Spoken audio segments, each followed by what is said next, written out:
The senseless loss of life breaks my heart. I did some shooting up, and I heard the shot go off. None of it want to say I'm an eyewitness.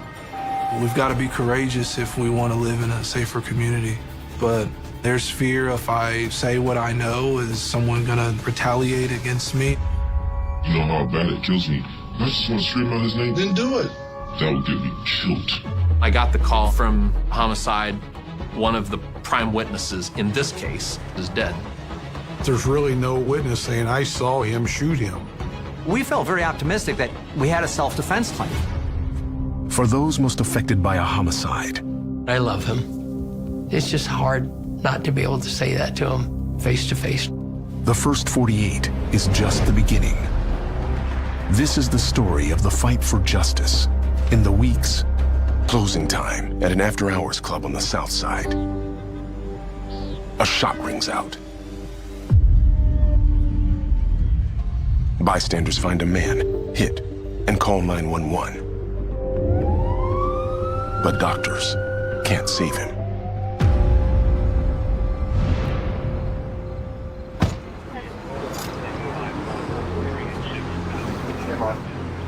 I feel like when we have a murder, we're working for the family at that point.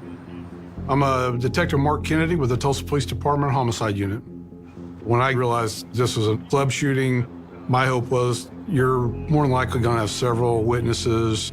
Anytime we can get witnesses at the scene right away, it can say, I saw this, I know who did it. It helps us solve crimes. This will be like our fourth or fifth shooting down here in the last 2 weeks. This particular area is a high crime area. There's a lot of gang violence, but there are great people in that community. It's a few bad apples that makes it bad for that community. My name is Jeff Gatwood. In this particular case, I was the backing detective to Detective Kennedy. His name is Sean Miller. Sean Miller was born in Boston and adopted at age 6. When he was a teenager, his family moved to Tulsa. He was 28 years old and had 2 children. Some of his blood's over here in the ground. What do you shot at? I think I shot in the arm. A single bullet went through Sean's arm and into his chest. They think he got shot over here, but I really don't see anything that supports that. We gone through this real good for looking for cases. No cases. We weren't sure exactly where it happened, where the shot was fired.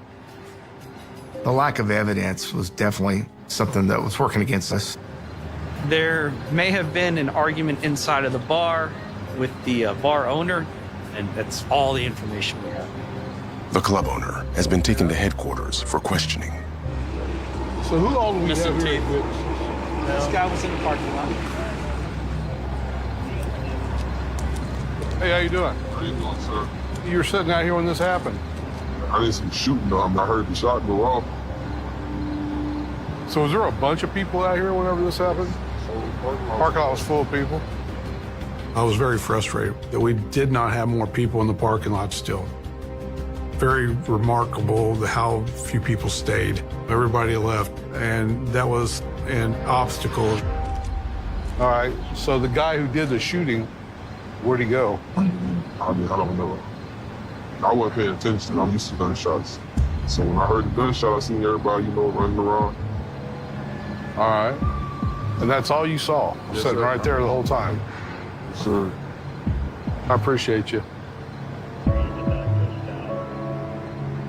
Hey, is there anybody still in the bar? Is that secure? Yeah. We held on to a handful of people. Okay. What's going on? Kennedy speaks to a woman who was inside when the shooting happened. It was an argument, and then they put hands on each other, and then it went outside. She says a disagreement between 2 men escalated into a fight. And then later on, I came outside and seen dude on the ground. So the same guy that was having a fight in here, an argument, is the same guy got shot. Yeah. So you know any of these people? No. Not by name.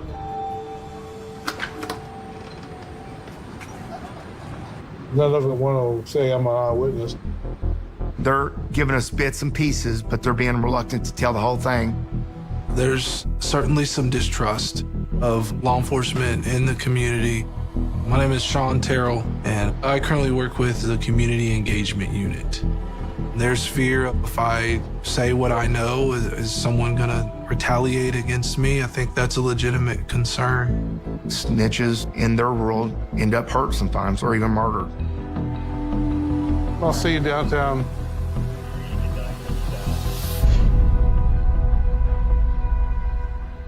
Three hours in, Kennedy turns to the club owner, Jath Burns, for answers. I'm Detective Kennedy. This has turned into a homicide. The guy got shot. He died. Bad deal. You don't have video or anything at your club, do you? No. He says the club was hosting an after-hours party. I think it's cool. We're wrapping up. Everybody go home. And my wife was like, hey, they're over there arguing. And I jump in it, right? And me and dude is talking. He claims the victim left the club while he tried to calm the other man down. Do you know either one of these guys? No. I think that he was a little bit concerned that a person was killed at his club. Would he be held accountable for this? So me and him, I'm like, yo, calm down, you know, so we on the way out, whatever. They got belligerent. He hits me. Inside the club? Yeah, he hits me inside the club. We're fight. And I slip, and he runs. I get up, I hit a gunshot. How long after he ran out of the bar did you hear the gunshots? Probably like a couple seconds. How many gunshots you hear? I just heard one. Okay. I go outside, and everybody's dispersing. Everybody's leaving. Did you see the guy you were in a fight with? No, I didn't see him. And a car pulls off, and the dude is behind the car. The dude, you talking about the guy got shot? Yeah. I went over to him. He's breathing, but he's the blood, you know what I'm saying? He's choking on his blood. My homeboy, the DJ, he called the cops. Okay. So this guy you got in a fight with, describe him. Light skin. Had on the like acid wash vest, like a denim. Jean jacket? Yeah, like jean. And matching pants. Got a tattoo over his left eye. I can't tell you what it said. Anytime we get a tattoo in an area that's not normally tattooed on a person, it's very exciting because we are probably going to have an easier time identifying who our suspect is. So did somebody tell you that he was the one that did the shooting? Yeah. Everybody was screaming it. Have you heard a street name or anything of the guy that did the shooting? No. I never got the vibe from Jath Burns that he was trying to protect anybody. I thought he was trying to help us, and the information he gave us seemed to be truthful. Okay. That's me right there, man. When you hear of anything, call me, okay? Okay. Things are down there getting kind of out of hand. Yeah. And the whole thing is that's why we do what we do. Like, we do community work, you know what I'm saying? We feed the kids. We do stuff like that so people get off the streets out there and have something to do. You know what I'm saying? So this just don't make no sense. When it comes to violent crime, you're affecting the families, the kids, the neighbors, but you're also affecting the businesses. And so it affects the whole ecosystem of a community. 4 hours in, as Lieutenant Brandon Watkins wrapped the crime scene, a man came forward. He said he didn't see the shooting. He saw the people over there. I said, well, what name were they throwing around? I said, it was Memphis. He's a light-skinned guy with a face tattoo. It matched to a T to what the owner of the nightclub described. And then we had this nickname, Memphis. He said it was probably a cross on the guy's face. You might have 6 Memphises, but only one with a cross on his face. I thought, we got something here. We got something to go on and we can sink our teeth into.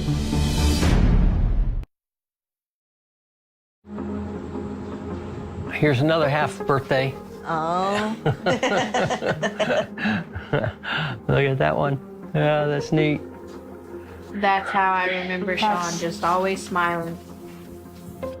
He always wanted to make people laugh.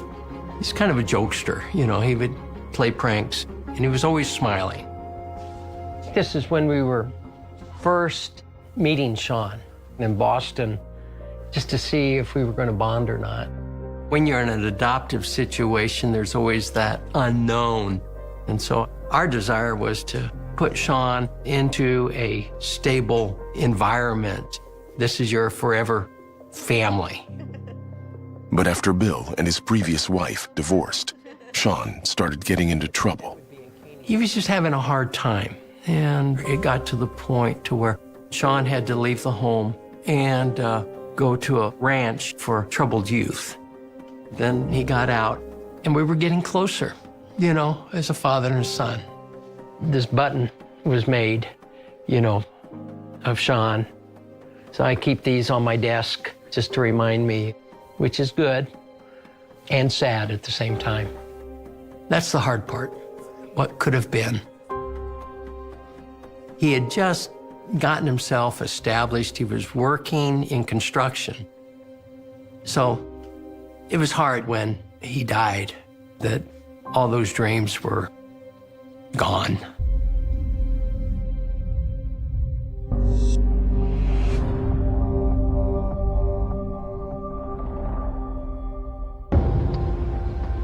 Four hours into the investigation. Not knowing who Memphis was, we started looking through our database of nicknames. Ooh, look at this. Yeah, I'm not feeling this guy. We weren't seeing any photos of anybody that fit the criteria that we were given of what the suspect looked like. We just got to find the right Memphis. We just needed a real name so we could start investigating a little further. Then, 5 hours after Sean was pronounced dead. Hi, man. At the hospital, patrol located one of his relatives who had been at the club. We're sorry for what's happened to your family. Our goal is to figure out who in the hell did this, okay? But to do that, we need help. I understand what you're saying. I've already been through this situation. I know how this goes. I know how it is. I really want y'all to help this kid. You understand my pain. I'd rather y'all catch him before I throw my whole life away. That's what's going to happen if I catch him.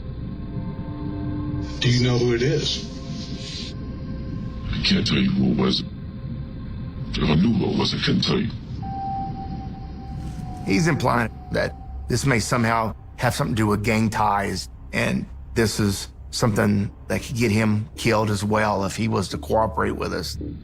If I throw out a name, will you tell me if it's the right name? You can tell my facial expression. Memphis. Okay. What's his real name? I don't know. How do you know him? I cannot tell you. It's frustrating as a detective because we're working this case to our best ability for him and his family.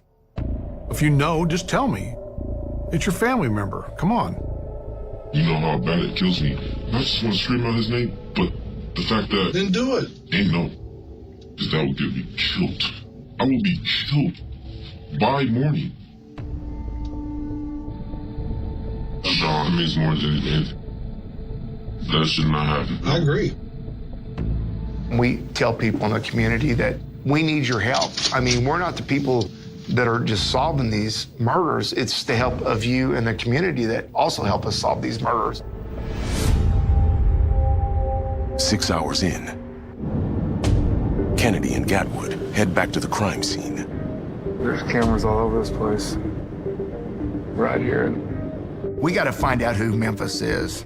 So hopefully we'll catch this whole act on video and get faces. Hey, what's going on? So you know how to download our systems? Yeah. While Kennedy gets video from a cannabis dispensary next to the club. Hey, Jesse. Detective Jesse McNeil with the crime gun unit calls Gatwood with a lead. He said, I know who Memphis is. I've got video of him in the nightclub before the homicide occurred. A posting on Facebook includes a man nicknamed Memphis. He looks like someone arrested a few months ago for an unrelated case. You saying Raymond Jordan? I'm gonna try to send it to you. All right, sounds good.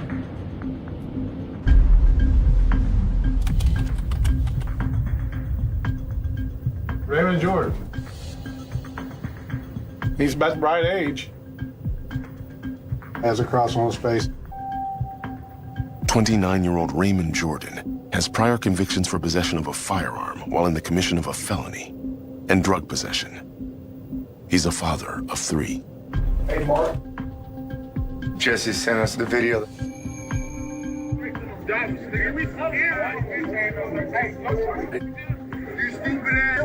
It's this guy. There's no doubt. So now we got Raymond Jordan at the club on video, and bingo, he fit the description perfect. The light-skinned black male had a cross on his forehead. Now we just gotta put the gun in his hand. Kennedy pulls up the video from the cannabis dispensary. T57 is when this thing went out. This car goes by, it's 247. That's victim. There goes victim running across. She's running to get away, that's for sure. There comes that guy. Immediately following him out of the club is a black male wearing acid wash jeans and an acid wash jacket, just like the Facebook video that we saw right behind him.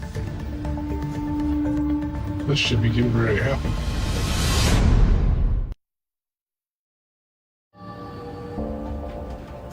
I was hoping that this is going to show a lot of detail about what occurred and how it occurred. What's he doing here? I'm expecting to see the shooting occur, but we didn't see any muzzle flash in the parking lot. And you don't see people just scattering. I don't think Memphis shot right here. He already been shot? I don't know. I think Memphis shot him before he even ran out into the parking lot. Do you think he was shot and he ran over there and fell down? Shot from over here. Yeah.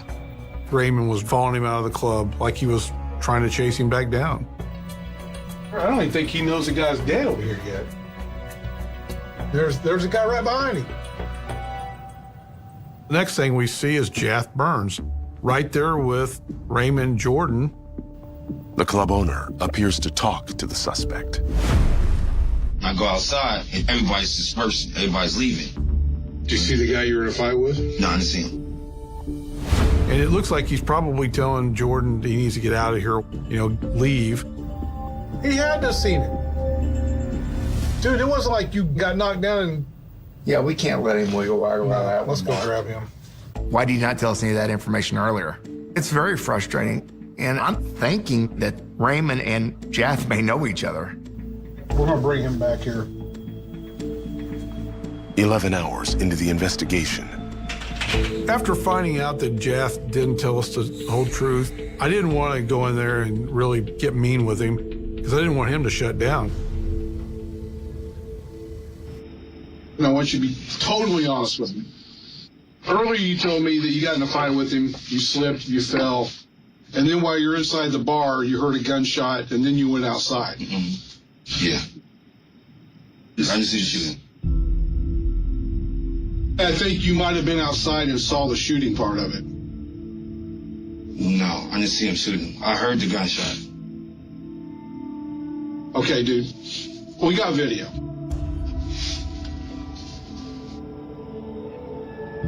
There he is, and there you are. You're right behind him. Yes, not. No, that's you. I don't believe he didn't see the shooting. I think he did. Now, this is what I'm saying. Because I'm really trying to stay out of it. Well, but you're in it now. I'm in it now. Just tell the truth. Yeah, just tell us the truth, man. I'm not mad at you, but I just gotta have the whole truth. I didn't see the shooting. I think Jeff believed that if I just don't say I saw the shooting. I can at least circumvent that I'm a snitch. But to stand up and tell law enforcement what's going on puts him out there. I'm gonna show you these. Take your time. If somebody stands out to you, if you could identify them to me and tell me who that is, take one at a time and flip it over.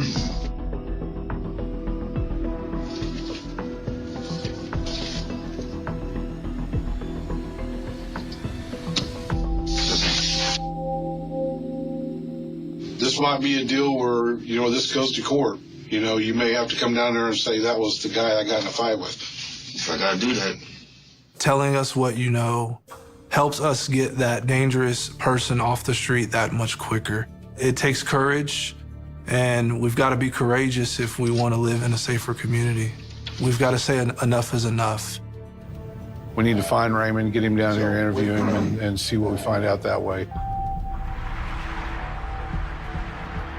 After 3 hours of searching known addresses for Raymond Jordan,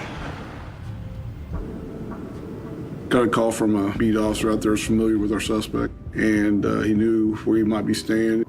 He actually found Jordan trying to leave the complex. He was loading suitcases into a back of a vehicle. I think he was trying to get out of town. Did a car stop, got him in custody. In this case, there wasn't a lot of physical evidence. There's really no witness saying, I saw him shoot him. So I really needed to get him to admit to what he did. Last night I worked a murder that happened at 6300 South Peoria. Yes.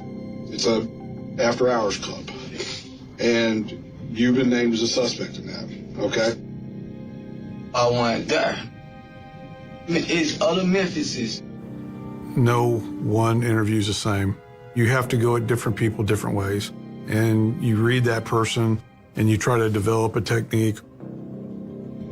There's video. You know how the police operate. If I didn't have enough probable cause to put you here, you wouldn't be sitting here, okay? But I know that I didn't do nothing. Okay. You know what I'm saying? I know I went there. You know what I'm saying? Okay. What I have on? You had pants like this on? I know you were there, dude. I got people even IDing you there, being there. When I see Mr. Jordan just put his hands in front of him, you can just see where he's melting. I'm almost like, man, these guys got me. Just let it out and tell what happened, okay?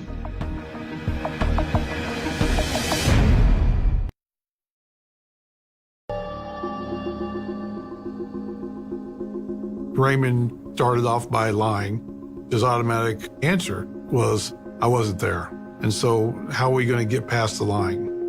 And you have to start changing the tune a little bit with your questioning. I know it's a lot to digest, Raymond. That's why I'm giving you an opportunity now to tell me what happened, okay? I don't know what he did. Did he do something to cause this? And, maybe things got out of hand? I don't know, dude. I think he's thinking to himself, but what can I do to make this better for me? But you can just see the wheels turning. You really could. Look, the only thing I know is this person came to me, man. I don't know him. I didn't cause him no problem. Was this inside the club? It's inside the club. Yeah. The dude, whoever he is, he's watching me the whole time, and he was coming towards me. You could almost see him getting upset again, reliving the whole situation. And it was interesting because it's like his whole demeanor changed a little bit.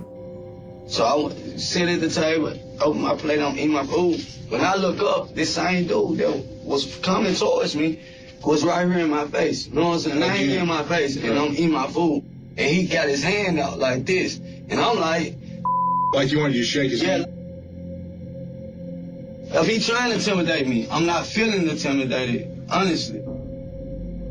So I pushed his hand out my face, bam. So now it's to the point where I get angry, I stand up. When I stand up, he hit my forehead, boom. I'm like, hey man, now this is where I'm like, I get mad. I'm like, bro, get the hell out of my face. And so now we face to face. He walked, boom, like, you know what I mean? Like, shoulder hit me, bam. And then as soon as I turned my face to go out, he just swung. He's swinging on. I get what you're saying, and the fight kind of broke out a little bit. A little bit. I didn't fight, man. I didn't fight. There was a guy. I was protecting myself, Raymond, man. let me talk. This guy was on me. Yeah, but let me talk for a second. You're all right, man. Just relax. I appreciate your honesty. I really do. You're a man, and I appreciate you manning up. So you're telling me the shooting actually happened inside the bar? Yeah. I know you only shot one time. Okay. Did you know you hit him? No. Okay. I didn't know. Where'd you shoot him at? I don't know. I shot out of fear. Okay. And he turned around towards me, and he going in his jacket pocket. So I shot quick because he physically and out. You already just tried to strike me. Raymond tried to portray that he was defending himself, that he thought that Sean had a gun. You're trying to say it's self-defense, right? Yeah. So if it was self-defense, how come you didn't stick around? Because I don't know what to do, to be honest. I was protecting myself. Yeah, I just know I got kids to go home to. All right, we're going to be back with you, all right? Hang loose here.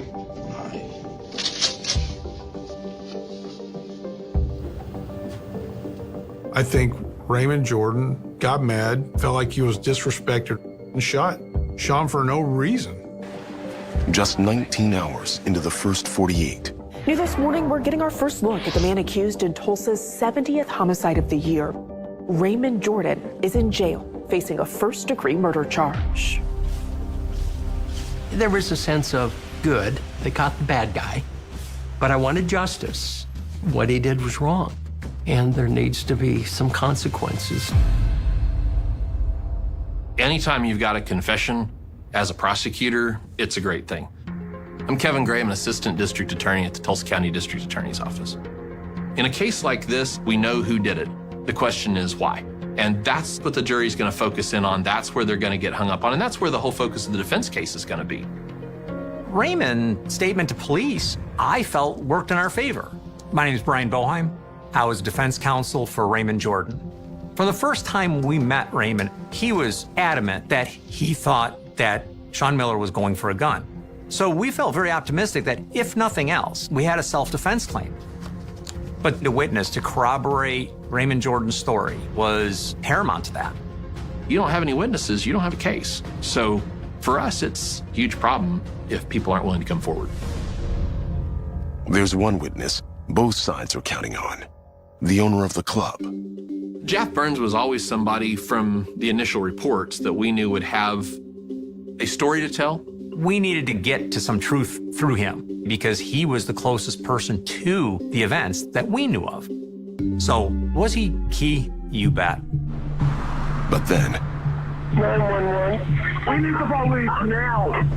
4 months after Sean's murder, Somebody just started shooting this club.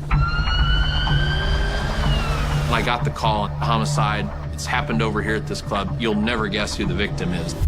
New at 11, we now know the name of the victim in this weekend's deadly shooting at a South Tulsa club.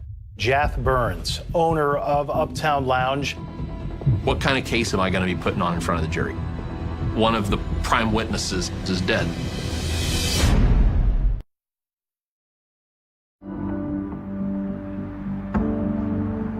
Jath Burns? Detective John Brown was the lead on Jath's murder investigation. It was the same type scenario of a fight happens at the club, he got involved with a couple of knuckleheads, and that's when he ends up shot. His murder affected the community. It affected our neighborhood. It's tragic. I hate it. He was trying to do good for the kids, keep kids off the street, and he was trying to make this community better. A couple of days later, we're discussing this, and Mark says, hey, Jath Burns is involved in this case. Yeah, the Sean Miller murder, I knew he was a witness, which is concerning because, you know, you have a witness killed. You kind of wonder, geez, what was the circumstances behind that? But there's nothing, talking to the witnesses, that says Jath Burns' murder was involved with the previous incident. But It put a strain on Sean Miller's case because it would have been probably an easier case if Jath was able to sit there and testify. Losing Jath's testimony was also a blow to the defense. When we found out he had passed away, it was very frustrating because I believe we would have gotten to the truth. What's just maddening as a prosecutor is there is a story to be told, and it's our job to tell that story. And we're doing it with one hand tied behind our back. We have to have people come talk. That's the way we get to justice. With the trial 10 months away. That's the dispensary that they got the outside footage from right there. Boheim and legal intern Miranda Snodgrass canvassed the neighborhood. We're trying to get anything to corroborate the story that Raymond had told, that he'd been attacked and that he was not the aggressor. It got really frustrating where we couldn't get anybody to talk, but it's not surprising, honestly, especially in these tight-knit communities. They don't trust the police and they don't trust outsiders. The lack of trust comes from generational trauma that's been handed down throughout the years. Things that happened to my grandfather or my uncle. Because of the trauma that they've seen or experienced, they're so guarded and they've built up this wall. And for all intents and purposes, we got ghosted by that whole community of people. This is the spot where Uptown was and where this whole incident began. Since we couldn't get a witness, obviously the next best thing would be video. And we knew there were video from the outside, but there had to be video on the inside. Since Jath's death, the club has been shuttered. Wow. This thing's stripped. They tore it up. It's interesting when you look at the ceiling, you look at the wires. One of the questions that we had was, were there cameras? We interviewed a couple of individuals who had been in that club, that weren't in that club that night, and they literally told us that there were video cameras. They said they were by the bar. Now, I do see a couple of coax cables that maybe they were connected up to a CCTV unit. Clearly, there were lies told, mostly driven by the club owner. I believe in an attempt to prevent his club from being closed down. And you don't have video or anything at your club, do you? No. I was very hopeful that we were going to be able to get some good video from that location. But, in this case, we didn't have that. And so I had no indication that there was video inside the club.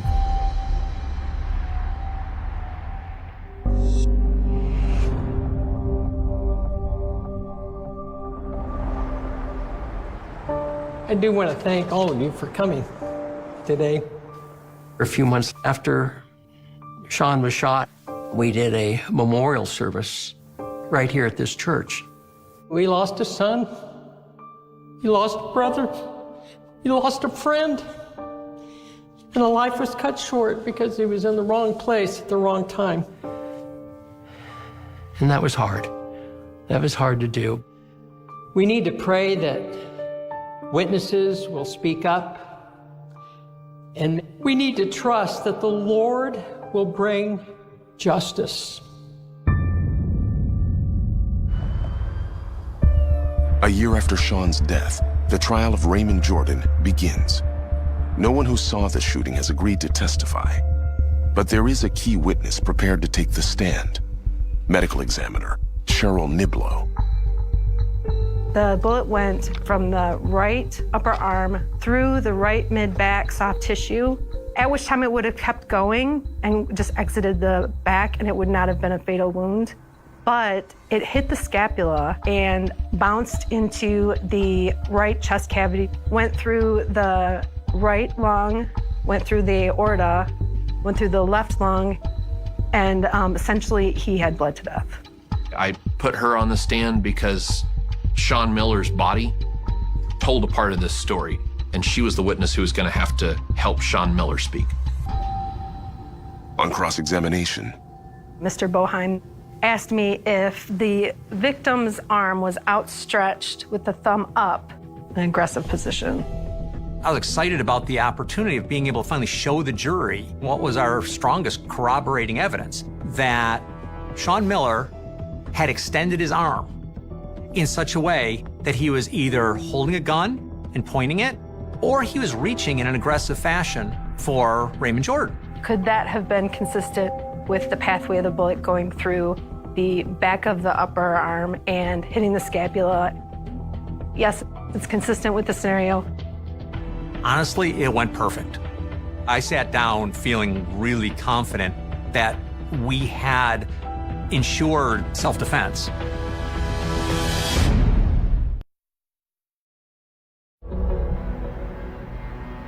The misconception about forensic pathology is that we can tell exactly where the shooter was and exactly where the victim was based on our measurements and trajectories, but that's really not the case. Most of the time we have to be presented with a scenario and we can say, yes, it's consistent with the scenario, or no, it's not consistent with the scenario.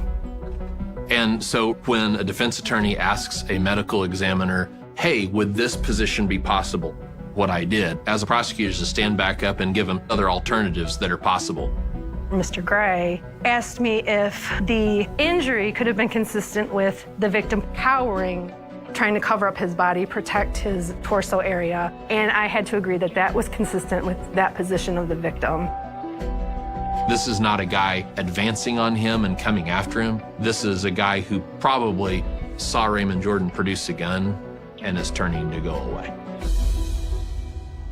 For Raymond Jordan trying to explain how this was a homicide of necessity, it totally runs counter to his story. Yeah, we were disappointed. It softened the punch that I had thrown, no question about it. And the prosecution isn't ready to rest. I called Detective Kenny as my last witness. He's able to tie it all together and show how that video connects in. The security video was really critical because I wanted the jury to compare it to the story he's trying to tell. Raymond Jordan was trying to portray that this was a situation where he was afraid that Sean Miller had a gun. Then you watch the video. That's not what you saw. What you saw was Raymond Jordan almost skipping out that door. And he doesn't run away, he runs right towards Sean Miller. Why are you chasing him outside the club when he's trying to get away from you and you're chasing him and you're looking for more trouble? He says he was afraid. His body language says otherwise. That just really spoke volumes, I think, to the jury. But that video could also support Raymond's claim of self-defense. Now, he's right there. Yeah. If Sean was armed. Now people start coming around, Like, and he's reaching. literally going in his pockets. Yep. Sean Miller was laying out in the grass for several minutes, where people were literally coming over to him, and they appeared to be reaching into his pocket. That's a long time for a lot of things to happen and change. It's reasonable to think that they may have taken things out of Sean Miller's pocket. And I would argue that at least it's possible that it was a gun. Nobody come forward and said that Sean had a gun. Only person that was saying that was Raymond Jordan. He going in his jacket pocket. I shot quick because he physically and out. You already just tried to strike me. This whole case is about Raymond's statement to police. You either believe him or you don't. And so it was my job to get the jury to believe that Detective Kennedy did his job really well and got to the truth. I don't know what he did. Did he do something to cause this? And, maybe things got out of hand? Kennedy's an experienced interrogator. He knows how to get the truth out. You're all right, man. Just for that. I appreciate your honesty. I really do. You're a man, and I appreciate you manning up. Yeah. He's broken Raymond down. Raymond's telling the truth. And Detective Kennedy's clear. He said he's manning up and he's telling the truth. If Detective Kennedy believed what Raymond was saying, why shouldn't the jury believe what Raymond was saying? He was truthful about certain things, but did I think he told the truth on what really occurred and how it occurred? No. After closing arguments, the jury deliberates. They wanted to watch Raymond's interview. That gave me hope that they were really thinking about whether he was telling the truth. I was concerned that I'm not sure where this is going to end up at because there's no eyewitnesses. I thought, boy, he might get off light. After more than 3 hours, The jury came back and said that it was a homicide, it was a murder, and that he needed to spend the rest of his life in the penitentiary. They gave him life with the possibility of parole. Raymond was disappointed. His family was there at that point, and it was a tough moment for them. There was a satisfaction that there was justice done for Sean. But I still feel for Raymond. He has a family, and they're grieving their loss of Raymond.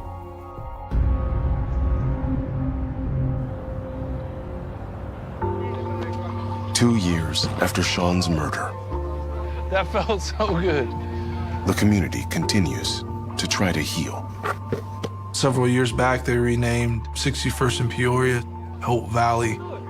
And I've been inspired by the resiliency of the neighbors here to not give up and not move out.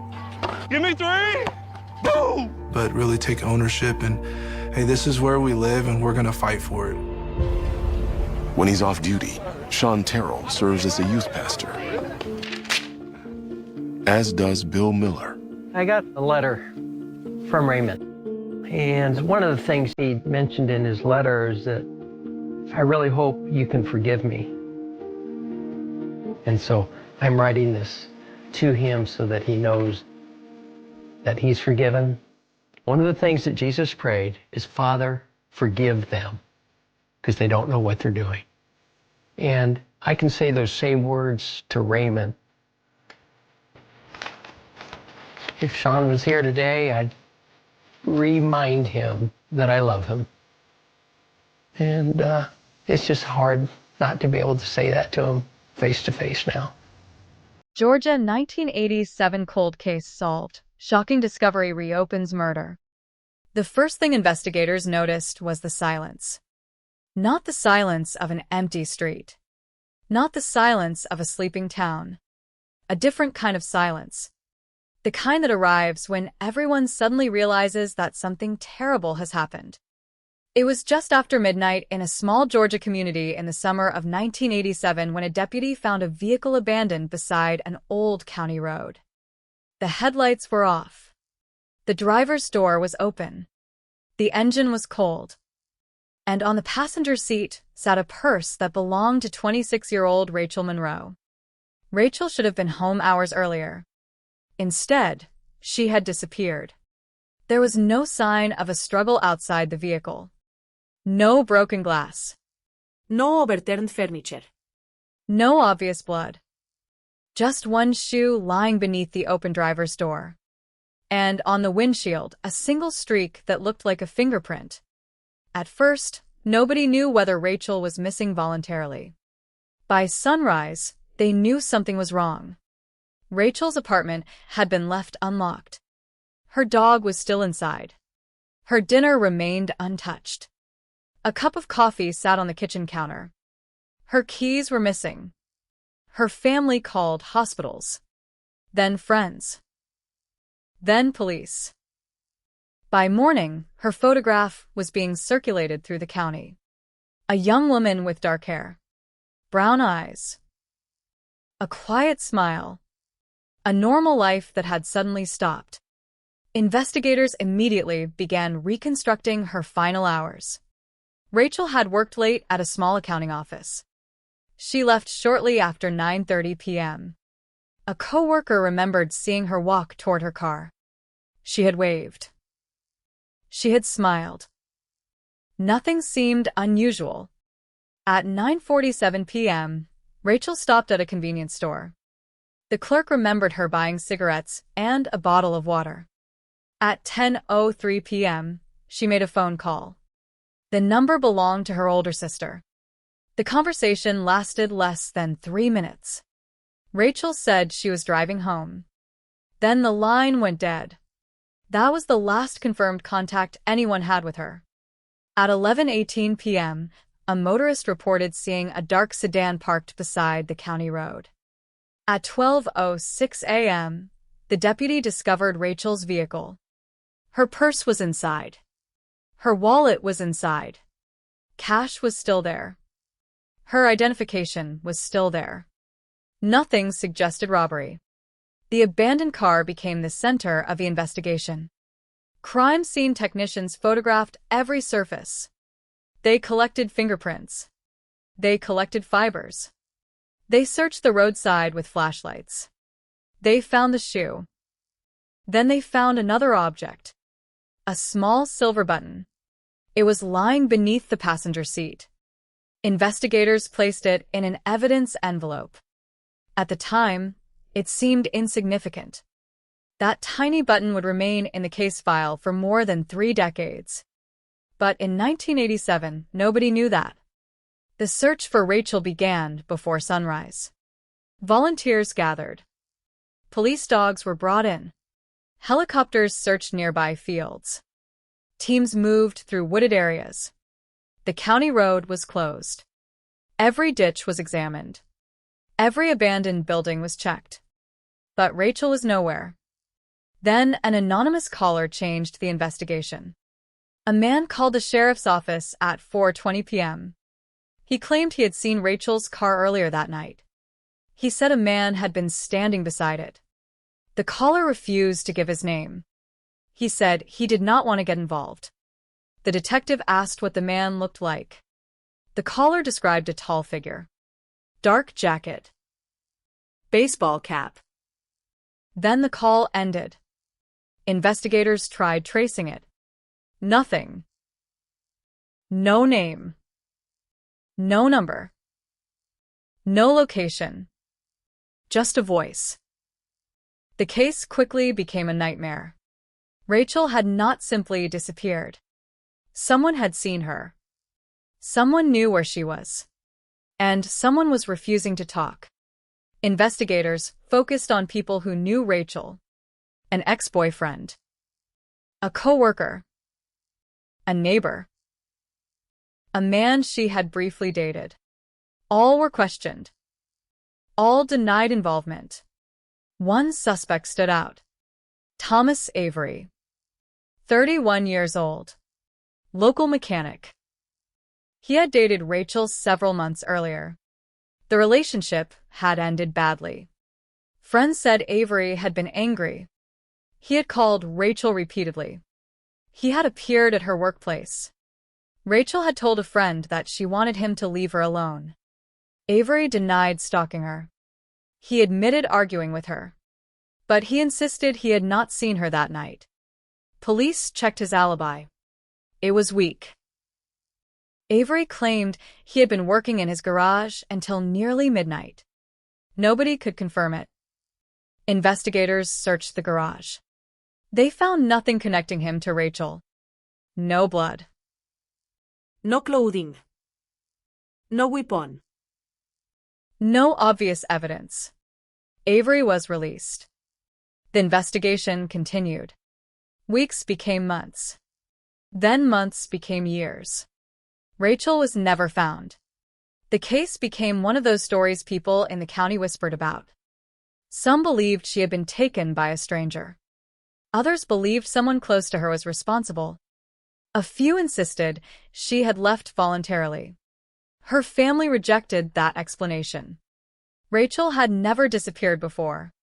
She had left behind her dog, her apartment, her money, her personal belongings. She had no reason to vanish. The sheriff's department kept the file open. Tips continued arriving. Some were credible. Most were not. One caller claimed Rachel was living in Florida. Another said she had been buried near an abandoned factory. A third claimed a local businessman knew what happened. Investigators followed every lead. Nothing. By the early 1990s, the case had gone cold. Detectives moved on. The original investigators retired. Evidence was stored. The county changed. Buildings were demolished. Roads were widened. People who had known Rachel grew older. Some died. Some moved away. The case became a photograph in an old filing cabinet. Then, in 2022, a property developer purchased a wooded parcel outside the county. Workers arrived to clear the land. One afternoon, an excavator struck something beneath the soil. At first, they thought it was an old pipe. Then they saw bone. The workers stopped. Police arrived.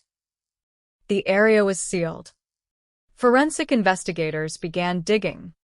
Within hours, they knew they were looking at human remains. The discovery made local news. Then someone recognized the location. It was less than 5 miles from where Rachel's car had been found. The old cold case was suddenly alive again. Investigators returned to the original file. Rachel Monroe. Missing since 1987. 26 years old. Never found. Now they had remains. The identification came through dental records. Rachel had finally been found, 35 years after she disappeared. The news shocked the community. Her family had spent decades wondering whether she was alive. Now they knew she was not. But the discovery created a more important question. Why had her remains been buried there? The property had changed hands several times. Records showed that in 1987, the land had belonged to a company. Avery's former employer had leased part of it. Investigators checked old employee records. There was Avery's name. He had worked there. And he had access to the property. That alone was not enough. But investigators found something else. The silver button recovered from Rachel's car in 1987 matched a jacket found in an old storage locker connected to Avery. The jacket was heavily damaged. But one button was missing. The pattern matched. The manufacturer confirmed that the button design had been produced in limited quantities during the mid-1980s. Investigators compared the evidence. The button from Rachel's car. The missing button from Avery's jacket. The connection was striking. But it was still circumstantial. Then forensic scientists examined the remains. A tiny trace of biological material was recovered from preserved clothing fragments. Modern DNA testing produced a partial profile. Investigators compared it with Avery. The result was consistent. The man who had once been questioned in 1987 was now back at the center of the investigation. But Avery was elderly. He had moved away. He had built another life. He had children. Grandchildren. Neighbors who described him as quiet. Nobody knew what investigators had discovered. Police began watching him. They waited. Then came the break. Avery discarded a cigarette outside a restaurant. Investigators recovered it. DNA testing produced a full profile. It matched. The cold case had been reopened. The anonymous caller. The abandoned vehicle. The button. The missing jacket. The burial site. The DNA. The former boyfriend. 35 years after Rachel disappeared, the evidence was finally pointing in one direction. Thomas Avery was arrested. But when detectives told him they had found Rachel, he did not ask where. He asked something else. "Did you find the button?" The detective looked at him. For a moment, nobody spoke. Because investigators had never told Avery about the button. Not in 1987. Not during the original investigation. Not during the new investigation. They had deliberately kept the detail out of public records. It was a piece of evidence known only to investigators. And now Avery had mentioned it. The room went silent. The cold case had just produced its most shocking clue yet. The tiny silver button that had been sitting inside an evidence envelope since 1987 was no longer simply evidence. It was a connection. A secret. And perhaps the one detail that could finally explain what happened to Rachel Monroe on that silent Georgia night. 35 years after her disappearance, the investigation was no longer asking whether Rachel had been murdered. It was asking how many secrets had been buried with her. And how many of them were still waiting to be uncovered. The question hung in the interview room. "Did you find the button?" Nobody moved. The detective across from Thomas Avery slowly closed the case file. For 35 years, that detail had remained buried inside an evidence envelope. It had never been released publicly, never appeared in newspaper reports, never mentioned during television interviews. The public knew Rachel Monroe's car had been processed. They knew investigators had collected fingerprints and fibers. They knew evidence existed. But they did not know about the silver button. Avery did. And that changed everything. The detective leaned forward. How do you know about the button? Avery stared at the table. He said nothing. The room seemed smaller. The air conditioner hummed above them. A clock moved through the seconds. Tick. Tick. Tick. The detective waited. Avery finally looked up. I don't remember. 3 words. The same defense he had used for decades. He did not remember. He did not remember seeing Rachel. He did not remember driving near the county road. He did not remember the abandoned car. He did not remember the property. He did not remember the button. But he had asked about it before the detectives mentioned it. That was not something investigators could ignore. The interview continued. Avery was shown the original photograph of Rachel's vehicle. He looked at it for several seconds. Then he looked away. Have you seen this car before? No. Did you ever ride in it? No. Did you ever touch it? No. The detective placed the evidence photograph on the table. The silver button. Avery's expression changed. Only slightly. But the investigator noticed. Where did that come from? Avery shook his head. I don't know.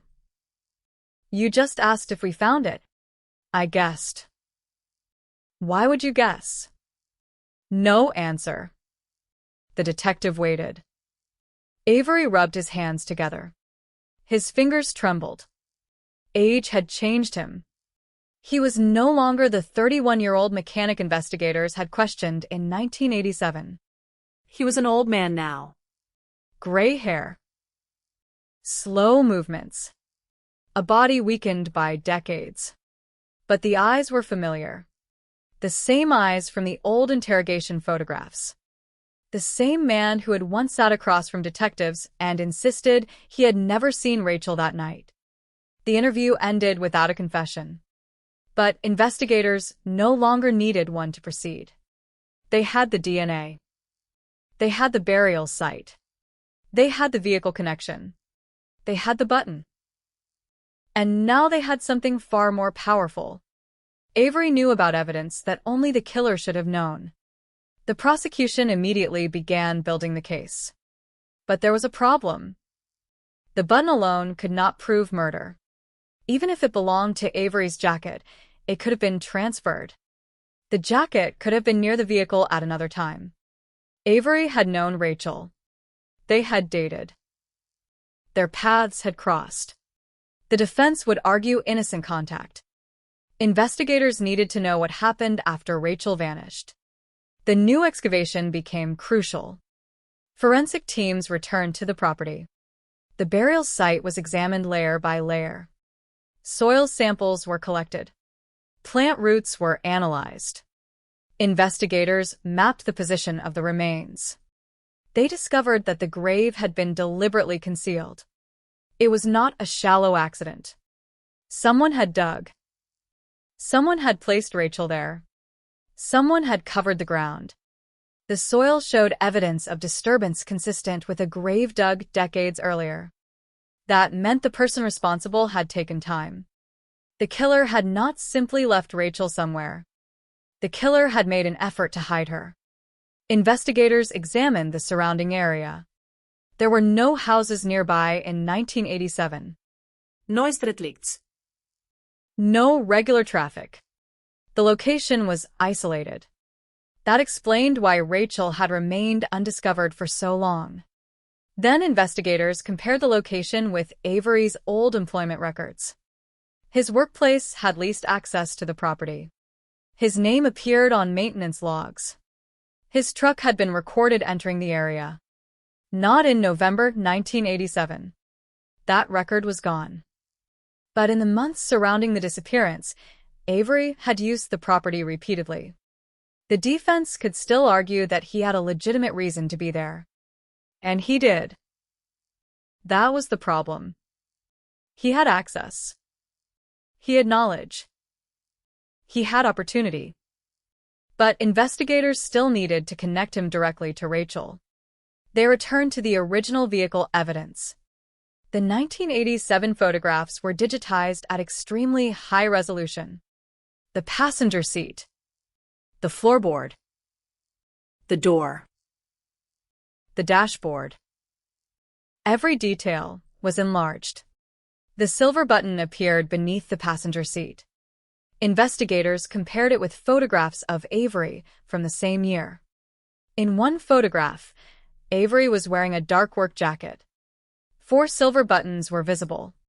The design was distinctive. Round. Brushed metal. A narrow groove around the edge. The same design as the button from Rachel's car. Investigators located the manufacturer. The button had been produced for a specific line of work jackets. The jacket Avery owned was consistent with that model. But one question remained. Was the button actually from his jacket? The old jacket had been stored for decades. It had eventually been placed inside a locker. That locker was discovered during the new investigation. The jacket was still there. One button was missing. The laboratory compared the metal. The alloy composition was consistent. The dimensions were consistent. The manufacturing pattern was consistent. But forensic scientists refused to call it absolute proof. They did not need to. The evidence was becoming cumulative. Then came the DNA. The partial profile recovered from Rachel's clothing was compared against Avery's modern DNA sample. The match was significant. But investigators wanted a second confirmation. They tested another preserved sample. Again, the result was consistent with Avery. The defense would later challenge the condition of the original evidence. 35 years had passed. Contamination was possible. Degradation was possible.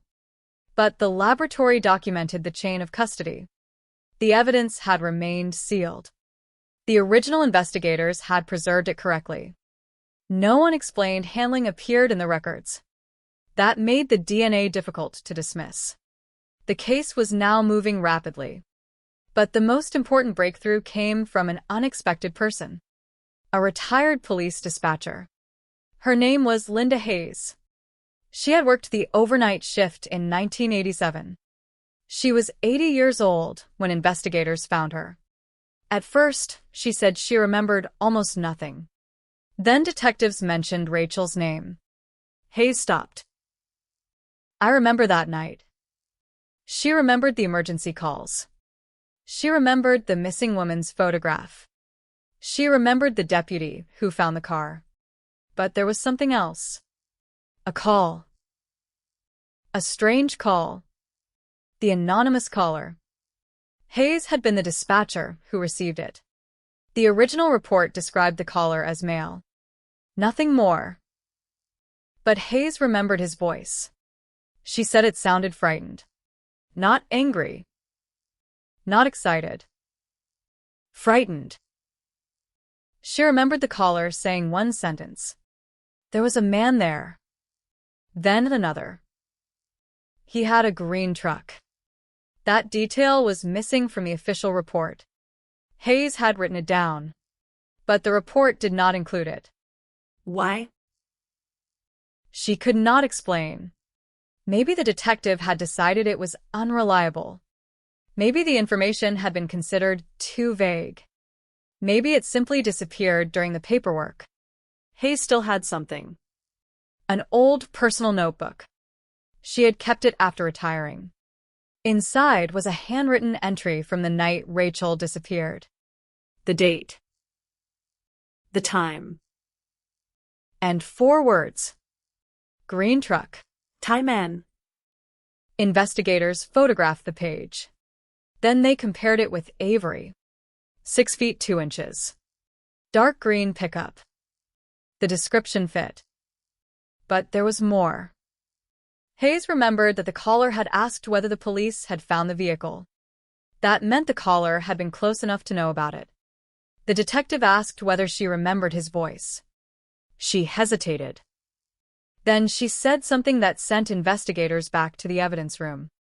"I think I heard that voice before." They showed her an old recording. Avery's 1987 police interview. His voice came through the speaker. Hayes listened. Her eyes narrowed. Then she removed her glasses. "I can't swear to it." The detective waited. She listened again. "I can't swear. But..." She looked at him. "But I think that's him." It was not enough for court. Not by itself. But it opened another door. Investigators searched the original telephone records. The anonymous call had been traced to a payphone outside a gas station. The gas station was 3 miles from Avery's home. The phone had been used at 4:20 p.m. The investigation now had a new question. Where had Avery been at 4:20? His 1987 statement said he had been working in his garage all afternoon. But the gas station was nowhere near his garage. Detectives examined old employment records. Avery had left work early that day.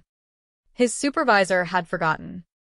The record showed he clocked out at 3:42 p.m. The gas station was 12 minutes away. Avery had enough time to reach it. The anonymous caller had enough time to make the call. And the caller knew about the green truck. The timeline was tightening. Then investigators found the original phone booth photographs. The booth had been removed years earlier. But a security photograph from a nearby store survived. The image was grainy. Black and white.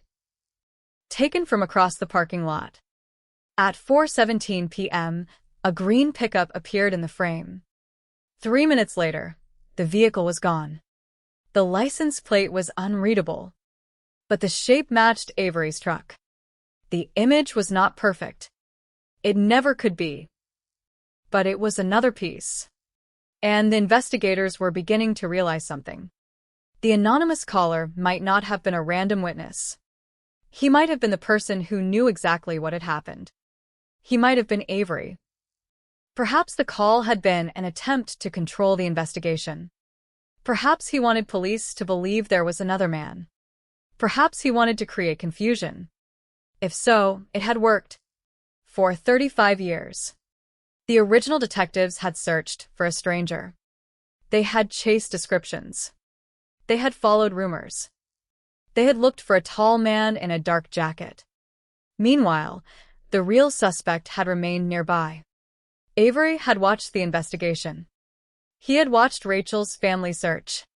He had watched detectives question him. And then he had watched the case disappear into history. Until the ground gave up its secret. Now the investigators had another problem.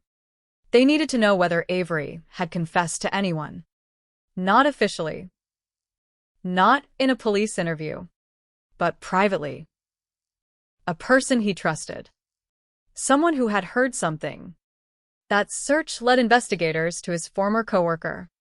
The same man who had once remembered Avery talking about Rachel. He was elderly now. His memory was failing.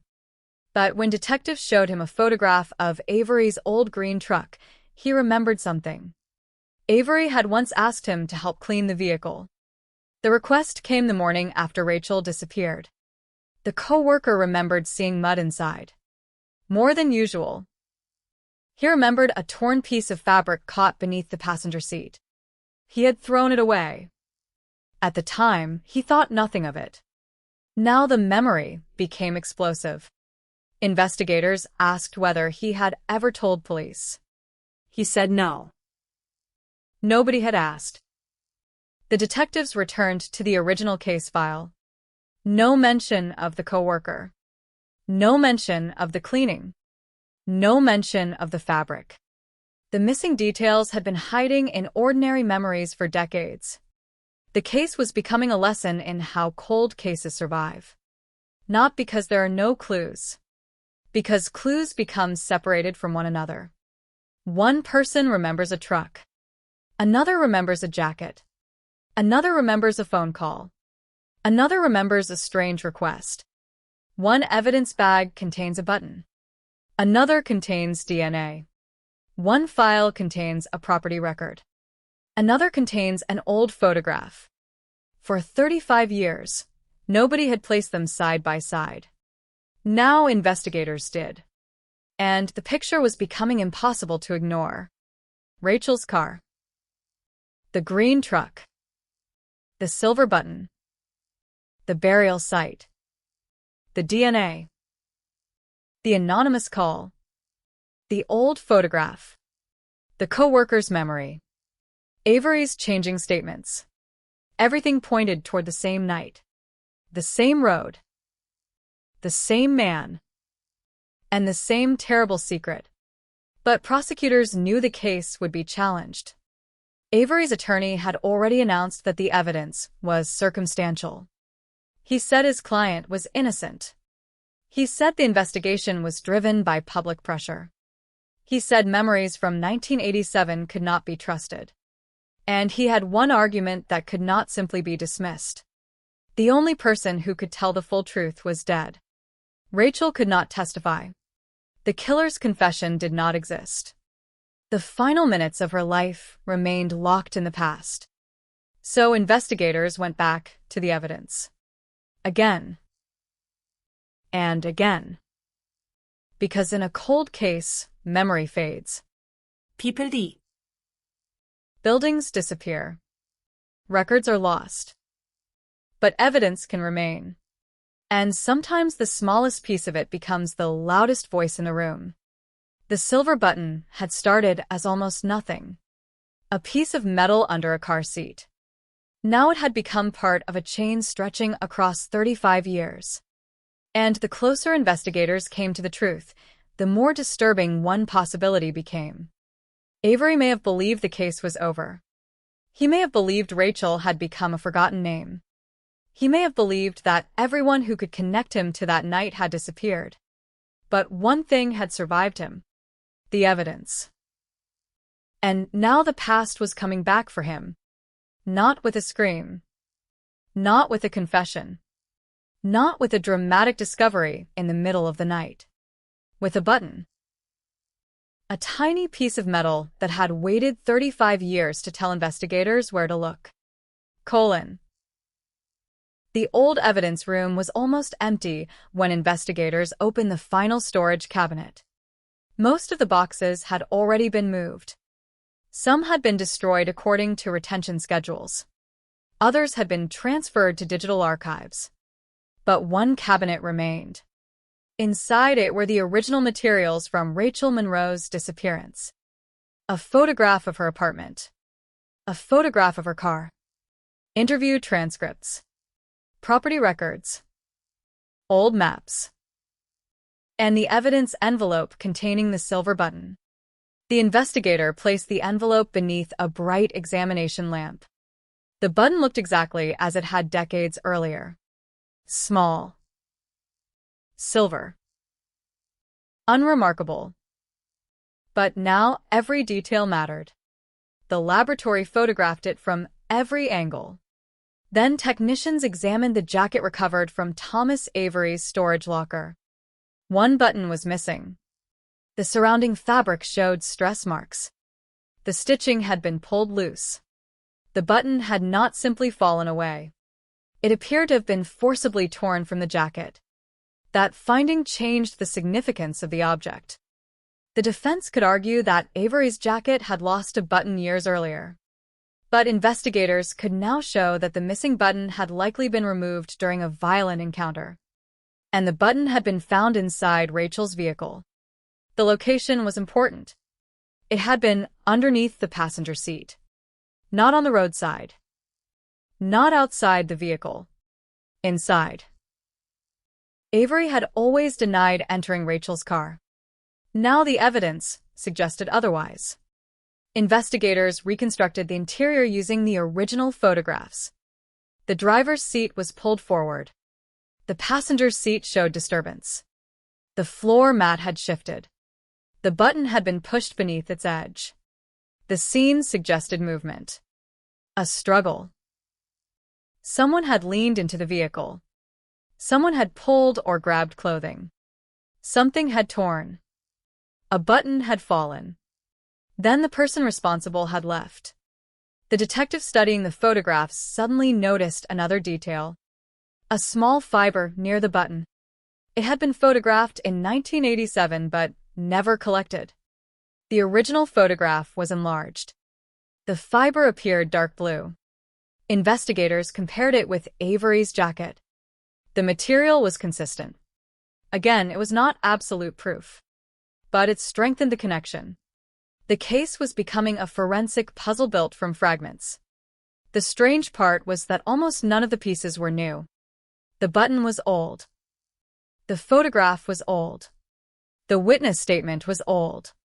The truck was old. The records were old. The only new thing was the ability to connect them. That was what modern cold case investigations often depended on. Not discovering evidence. Understanding it. For years, investigators had looked at Rachel's vehicle as the place where she disappeared. Now they were looking at it as a physical record of the confrontation. Every scratch became a question. Every fiber became a possibility. Every piece of debris became a potential connection. Then the laboratory examined the steering wheel. The original report had documented several fingerprints. Most were useless. Some belonged to Rachel. Others were unidentified. One partial print had been marked inconclusive. In 1987, there was no database match. Decades later, the print was reprocessed using improved imaging. The result was still incomplete, but enough ridge detail remained to compare it with Avery's old prints. The comparison was not definitive. It could not establish a courtroom-level identification, but it was consistent. The same pattern appeared. Investigators now had another reason to believe Avery had touched the vehicle. The defense would challenge it. They would point out that Avery and Rachel had dated. He could have touched her car months earlier. That argument was valid. Investigators knew it. The goal was not to pretend every clue was conclusive. The goal was to determine whether the entire pattern could be explained innocently. And increasingly, it could not. Then came the property. The place where Rachel's remains had been found was not simply land Avery had once visited. It had a history. In 1987, a small maintenance building stood near the edge of the property. The building was gone now, but investigators located architectural plans. There had been a storage room, a tool shed, a narrow access road, and a gate. The gate was usually locked. Only employees and authorized contractors had keys. Avery had one. That meant something. Rachel could not have been taken there by just anyone without attracting attention. The person responsible likely knew how to enter, knew where to go, knew which road would be empty, knew where the ground was soft enough to dig. Investigators compared the location with Avery's old work assignments. He had been responsible for maintenance near the property. He knew the land better than most. He knew the terrain. He knew where people rarely traveled. That did not prove murder, but it explained how someone could hide a body so effectively. The investigation then returned to the anonymous call. Why had someone called the police? Why mention a green truck? Why describe a tall man? And why refuse to identify himself? The retired dispatcher, Linda Hayes, listened to the recording again. This time, investigators used enhanced audio. The voice was clearer. Not enough to identify every word, but enough to hear the caller breathing heavily. Then a sound in the background. A vehicle engine. The dispatcher suddenly stopped the recording. Play that again. The technician replayed it. The engine could be heard behind the caller. Hayes listened. She said it sounded like an older pickup. Investigators compared the sound with recordings of Avery's truck model. The comparison was inconclusive, but it raised another possibility. The caller may have been sitting inside a vehicle when he made the call. That would explain the background noise. It would also explain why he sounded frightened. He may have been afraid someone would see him, or he may have been trying to disguise his voice. Investigators reviewed the call timing. 4:20 p.m. The caller claimed to have seen a man near Rachel's car earlier. But Rachel's car had not been abandoned until much later. That meant the caller could not have been describing the scene as investigators initially assumed. He was talking about something else. Perhaps he had seen the confrontation. Perhaps he had seen Rachel and Avery together. Perhaps the call was deliberately misleading. The original detective had misunderstood it. That possibility was enormous. For decades, the anonymous caller had been treated as an unknown witness. Now investigators wondered whether the caller had been the perpetrator. Avery's voice was compared with the recording. The forensic voice analyst could not provide absolute identification. The recording was too short, too distorted. But the analyst found similarities in speech rhythm and certain vowel sounds. Again, not enough alone, but another connection, another thread. Then investigators discovered that Avery had made a phone call from the same gas station shortly after leaving work. The record came from an old telephone company archive. The number was incomplete, but the location was clear. A public payphone. The time matched. The call had lasted less than 2 minutes. The person receiving it was Rachel's former boyfriend. That changed the investigation again. Why would Avery call him? The former boyfriend was questioned. He remembered receiving a strange call that afternoon. The caller asked whether Rachel had been having problems with anyone. Then the line went dead. He assumed it was a prank. He never reported it. Investigators asked why. He said he did not think it mattered. Now it mattered enormously. Someone had called him hours before Rachel disappeared. Someone knew Rachel. Someone was asking about problems in her life. And the caller had used a public phone. That suggested planning. Perhaps the caller wanted to avoid leaving a trace. The former boyfriend was shown Avery's photograph. He recognized him. He remembered seeing him at the diner. He remembered that Avery had once asked questions about Rachel. The case was shifting again. Avery had not simply crossed paths with Rachel. He appeared to have taken an interest in her.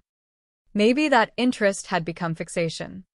Maybe the relationship between them had ended differently than investigators originally believed. Rachel's family had always said she was uncomfortable with Avery. One friend remembered Rachel telling her, "He doesn't understand when I say no." That statement had never been reported to police. The friend had assumed it was ordinary relationship drama. Now, 35 years later, she finally told investigators. She remembered another detail. Rachel had changed her routine. She had stopped taking the same route home. She had asked coworkers to walk her to her car. And then, on the night she disappeared, she had left alone. The friend remembered Rachel saying she had seen Avery's green truck near the diner. She believed he was watching her. That memory became one of the most painful pieces of the reopened investigation. Because it suggested Rachel may have sensed the danger. She simply did not know how close it was. Investigators reconstructed the days before her disappearance. Avery's truck appeared near the diner. Avery made a call about Rachel. Avery spoke to coworkers about her. Rachel mentioned the green truck. Then came the final night. Rachel left work. She drove home. Avery's vehicle appeared nearby. Her car was found abandoned. She disappeared. The pattern was no longer a collection of random events. it was a sequence. And the sequence was becoming impossible to ignore. But investigators still had one major question.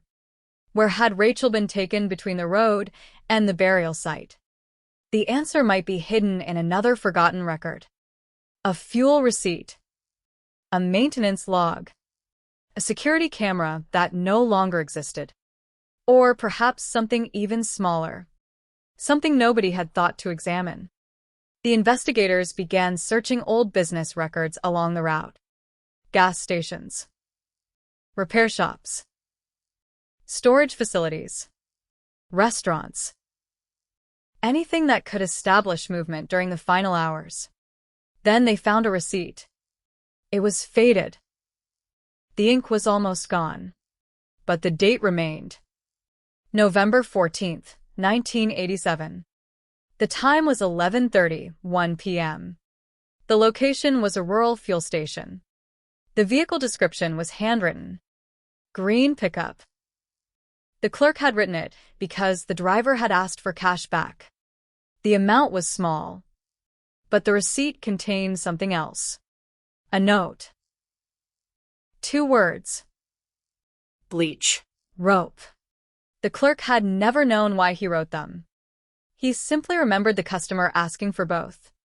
Investigators stared at the document. 35 years later, another forgotten piece had surfaced. And suddenly, the timeline became darker. Rachel's car had been abandoned shortly before midnight. Avery had access to the property. A green pickup had been seen. A fuel receipt placed a green pickup at a rural station. And the customer had purchased items that could have been used to clean or restrain. Could have. That distinction mattered. Bleach and rope were not proof of murder. But investigators now had enough reason to look deeper. They searched the old store's records. The clerk had retired. He was eventually located. He remembered the night. He remembered the customer. And when detectives showed him Avery's photograph, he went quiet. Then he said, "I know that man."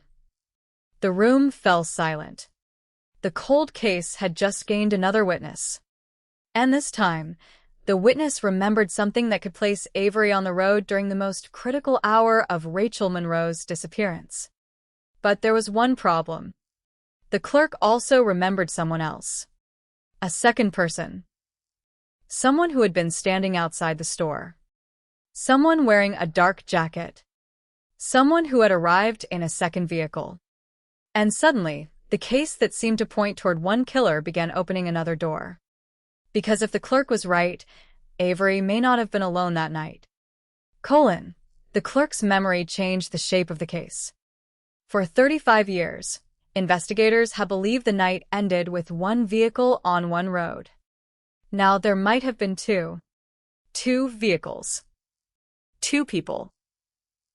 And a witness who had never realized what he had seen. The retired clerk sat beneath the fluorescent lights of his kitchen, an old photograph album resting beside him. His hands shook slightly as he turned the pages. He had been 29 in 1987. Now his hair was white. His voice was slower. But the memory of that night had survived. He remembered the green pickup. He remembered the driver. He remembered the purchase. Bleach. Rope. And he remembered another vehicle. A dark sedan parked near the edge of the lot. The driver never entered the store. The man standing beside it wore a dark jacket. The clerk could not see his face clearly. But he remembered one detail. The man kept looking toward the green pickup. Not toward the road. Not toward the store.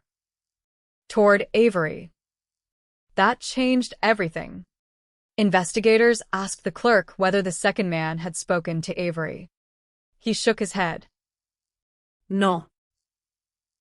Did they know each other? I don't know. Did they leave together? The clerk stared at the floor. I think so. The words were quiet, almost uncertain. But they were enough to send detectives back to the original file. They searched every report involving the abandoned vehicle, every witness, every tip, every anonymous call. Then they found a reference to a second vehicle. A motorist had reported seeing a dark sedan near the county road around 11:15 p.m. The detail had been dismissed. The motorist believed it was probably unrelated. The investigator who wrote the report had marked it as low priority. The case had hundreds of leads. That one had disappeared among them. Now it became critical. The motorist had died years earlier. But his daughter still had his old notebook. Inside were handwritten notes from that night. The date. The time. The road. And a description. Dark sedan. Headlights off. The handwriting was shaky, but the time was clear. 11:15 p.m. Rachel's car was found later. Avery's truck had been seen. The second vehicle had been nearby. The investigators mapped the locations. The sedan. The county road. The fuel station. The burial property. The distances formed a possible route. Not proof, but a route. Then they asked a different question. Who in Rachel's life drove a dark sedan? The list was short. Her former boyfriend, 2 co-workers, a neighbor, and one name investigators had barely considered. David Mercer, Rachel's supervisor. Mercer had managed the accounting office where Rachel worked. He was 42 in 1987. Married. Well-respected. Active in the community. He had been one of the people who reported Rachel missing. He had spoken publicly about how worried he was. He had attended the search. He had even helped organize volunteers. Nobody had considered him a suspect. Why would they? He had no known relationship with Rachel outside work. No criminal history. No habeas motive. No reason to suspect him. But the old witness description changed that. Investigators located photographs of Mercer's car. A dark sedan. Same general model. Same body style. The vehicle had been sold in 1992.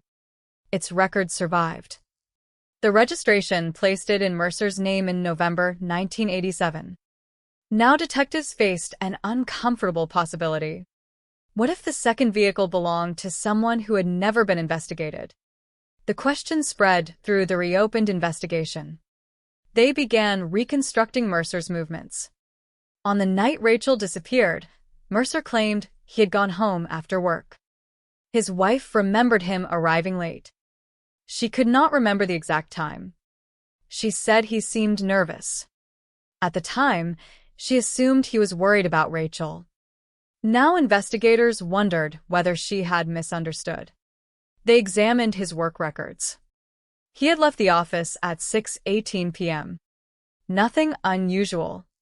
But a parking receipt showed his car remained near the office until 7:04. Then there was a gap. Nearly 4 hours. Mercer never explained it. He said he had gone home. But his wife remembered him arriving shortly after 11 p.m. That left a significant, unexplained period. Investigators asked where he had been. The answer was unknown. Then came the fuel station. The retired clerk looked at Mercer's photograph. He hesitated. He leaned closer. Then he said something that made the room go silent. I think that was the other man. Not Avery. Mercer. The man standing beside the dark sedan. The clerk remembered him. He remembered the way he watched Avery. But there was another detail. Mercer had not entered the store. He had stayed outside. And when Avery left, Mercer followed. The detective asked the obvious question. Are you certain? The clerk shook his head. No. That answer was frustrating. But it was honest. 35 years had passed. Memory could change. faces could blur. But investigators could test the statement against physical evidence. They searched Mercer's old vehicle records. Then they found something. The sedan had a damaged passenger side door. The damage had been repaired in December 1987. The repair shop still had an old invoice. The reason for the repair was listed as an impact. The date was November 15th, one day after Rachel disappeared. The invoice did not identify what caused the damage. But investigators compared the damage with the physical evidence from Rachel's vehicle. The angles were not identical. The materials were different. There was no direct match. Still, the timing was striking. Then they discovered something more. The repair shop had replaced the passenger side door trim, and the original trim had been discarded. Except the shop owner had kept old parts for insurance documentation. One piece remained. Investigators requested it. The part was heavily corroded, but a forensic technician examined it. There was a small area where paint had transferred. The color was consistent with Rachel's blue sedan. The result was not conclusive, but it was enough to reopen a question. Had Mercer's car collided with Rachel's vehicle? If so, when? The investigators returned to the photographs from 1987. Rachel's car showed damage near the passenger side. The original report had called it minor. Now they looked again. The damage pattern could have been caused by contact with another vehicle. The metal fragment from Rachel's car was still central. But perhaps it had not come from Avery's truck. Perhaps it came from another vehicle. That possibility threatened to unravel the entire theory. The laboratory tested the fragment again. This time, they focused on composition. The metal contained a specific alloy. The same alloy was present in the damaged component associated with Avery's truck. But a similar alloy was also present in Mercer's vehicle trim. Now the fragment could potentially connect to either vehicle. The case became more complicated. Investigators had spent months building a case around Avery. Suddenly, Mercer appeared in the same timeline. The question became unavoidable. Was Avery the killer? Was Mercer? Or had they both been involved? Then detectives found the old telephone records. Mercer had called Avery several times in the weeks before Rachel disappeared. The calls were short. 1 minute. 2 minutes. 3 minutes. Nothing unusual by itself. But one call occurred on the afternoon of November 14th, the day Rachel vanished. The call lasted only 37 seconds. It originated near Mercer's workplace. It connected to Avery's home. Investigators searched Avery's old phone records. Another call appeared that evening. Mercer to Avery. Then another. Avery to Mercer. The two men had been communicating repeatedly on the day Rachel disappeared. Neither had mentioned that relationship during the original investigation. That was significant. Detectives now had two men, two vehicles, multiple unexplained movements, a connection to Rachel, and a growing collection of physical evidence. The question was no longer simply who killed Rachel. It was whether the original investigation had been looking at the wrong relationship. Perhaps Avery and Mercer had known each other for years. Perhaps they had met through work. Perhaps Mercer had used Avery's access to the property. Investigators searched business records. They discovered Mercer had once hired Avery for repairs. The two men had worked together on several projects. Their connection was legitimate. But their friendship had not been mentioned during the original interviews. Why? Nobody knew. Then investigators found an old photograph. A company picnic. Mercer. Avery. Standing beside the same green pickup. The photograph had been taken 6 months before Rachel disappeared. The men were laughing. One had his arm around the other. They knew each other. Not casually. Closely. That photograph destroyed the idea that they were strangers connected only by coincidence. Investigators began examining the original interviews. Avery had said he barely knew Mercer. Mercer had said he knew Avery only professionally. Both statements were misleading. They had socialized together. They had traveled together. They had shared equipment. And they had apparently spoken about Rachel. The question became what they had been discussing. A former employee finally provided an answer. He remembered seeing Avery and Mercer talking in the office parking lot several weeks before Rachel disappeared. They had been standing beside Mercer's sedan. The employee could not hear the conversation, but he remembered Rachel walking past. Both men stopped talking when she approached. At the time, it seemed insignificant. Now it seemed disturbing. The investigators asked whether the employee had noticed anything else. He remembered Avery watching Rachel leave. Then Mercer said something. The employee could not remember the words, but he remembered Avery laughing. That was all. Another incomplete memory. Another fragment. The case was becoming a maze. Every time investigators thought they had reached the center, another passage opened. Then forensic investigators returned to Rachel's clothing. The remains had been exposed to soil for decades. Most biological evidence had deteriorated. But one preserved section contained something unexpected. A thread. Dark. Synthetic. Not from Rachel's clothing. Not from the soil. Not from the burial bag. It had been trapped inside the stitching. The laboratory identified the material. It was consistent with the lining of a work jacket. Avery's jacket contained similar fibers. But so did jackets sold through Mercer's workplace. Again, both men remained connected.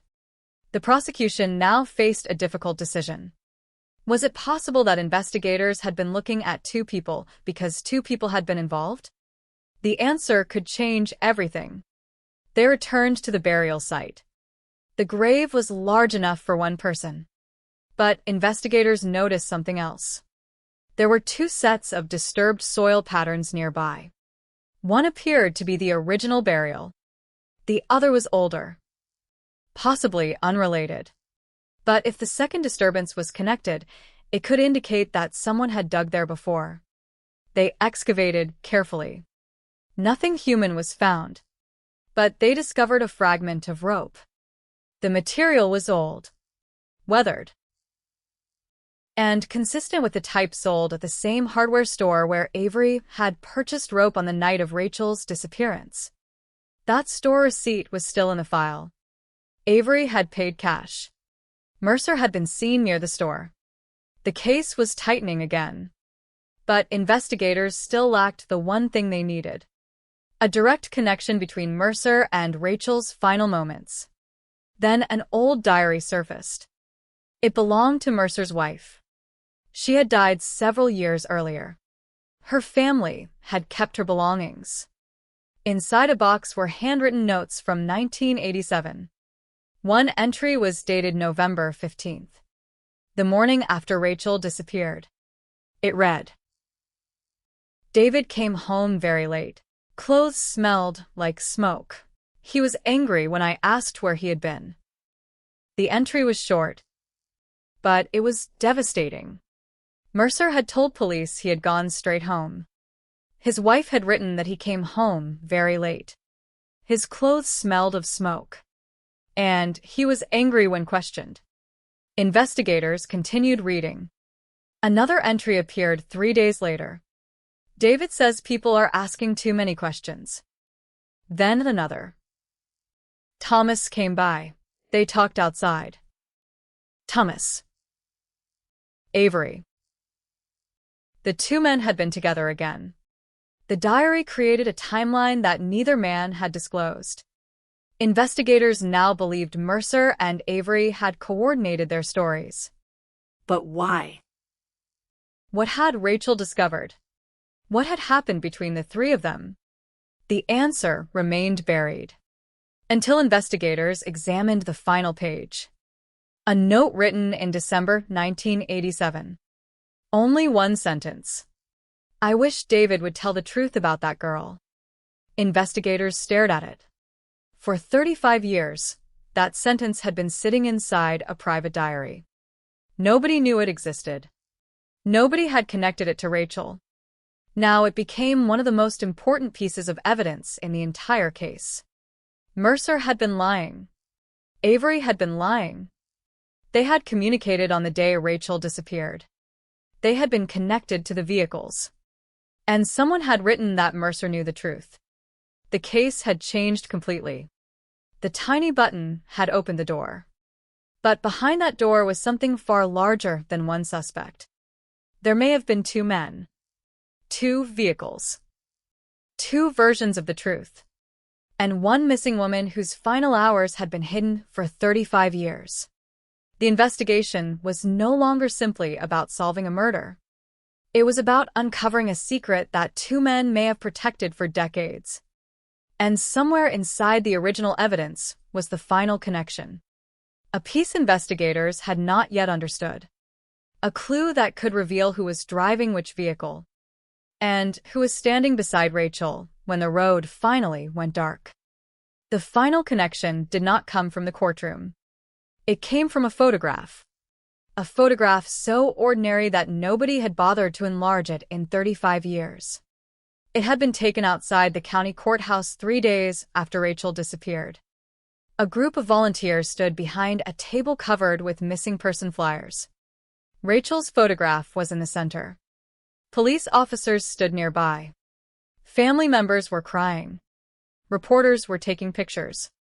And in the far background, almost hidden behind a parked vehicle, was a man. Dark jacket. Baseball cap. His face turned away from the camera. At first, investigators thought it was another volunteer. Then they noticed the vehicle beside him. A dark sedan. The same general shape as David Mercer's car. The photograph was enlarged. The man appeared to be watching the crowd. Not the search. Not the reporters. The family. Investigators compared the photograph with old pictures of Mercer. The posture was similar. The height appeared similar. But the image was too distant to prove identity. Then someone noticed something else. The man was holding a jacket. A dark jacket. One sleeve appeared torn near the cuff. The photograph was taken only 3 days after Rachel disappeared. Investigators searched Mercer's property records again. The old jacket from his storage locker was still being examined. One button was missing.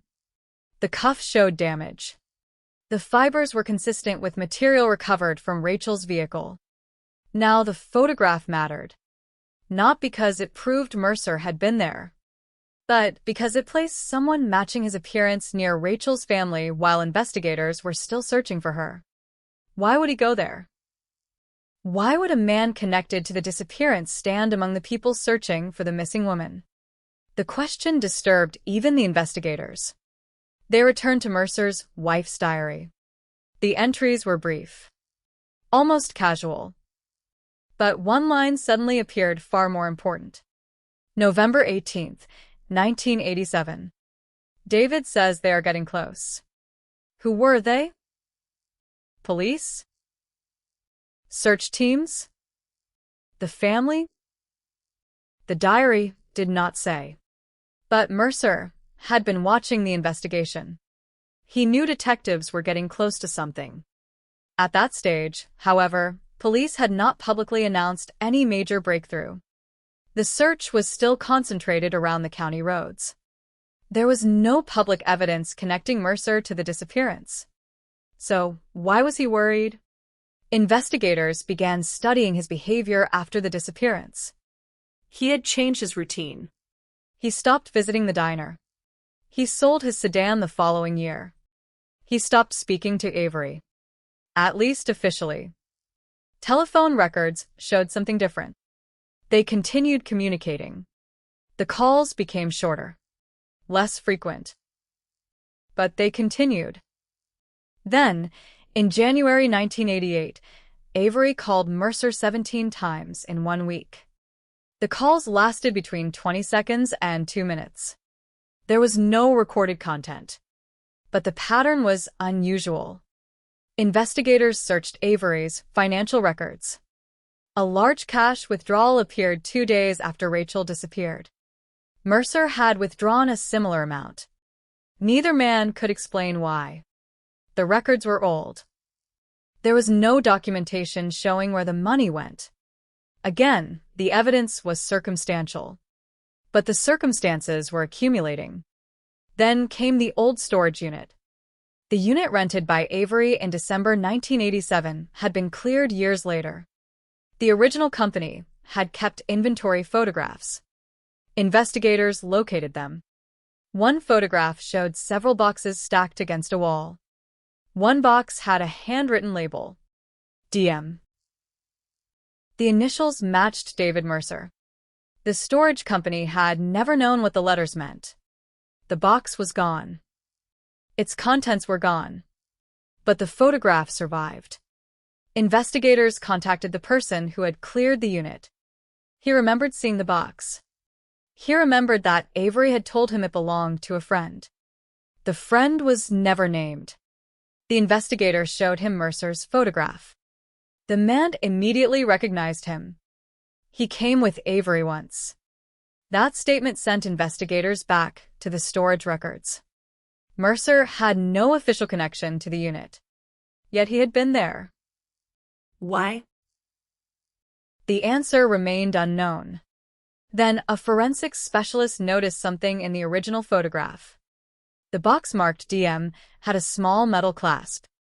The same style of clasp appeared on an old case recovered from Mercer's property. It was not enough to establish identity. But the physical resemblance was noted. Investigators began asking whether the storage unit had been used to hide evidence after Rachel disappeared. They searched old inventory lists. One item stood out. A heavy canvas tarp. Purchased by Avery. Removed from the unit in early 1988. No record of where it went. The burial site showed evidence that something had been wrapped around Rachel's remains. Most of the material had deteriorated, but microscopic fibers remained. The laboratory compared them with samples from the tarp. The results were inconclusive. Yet the fibers were compatible. The defense would later argue that tarps were common. That was true. But investigators were no longer dealing with one tarp. They were dealing with the tarp. A shovel. Rope. Bleach. A vehicle. A button. DNA. A burial site. 2 men.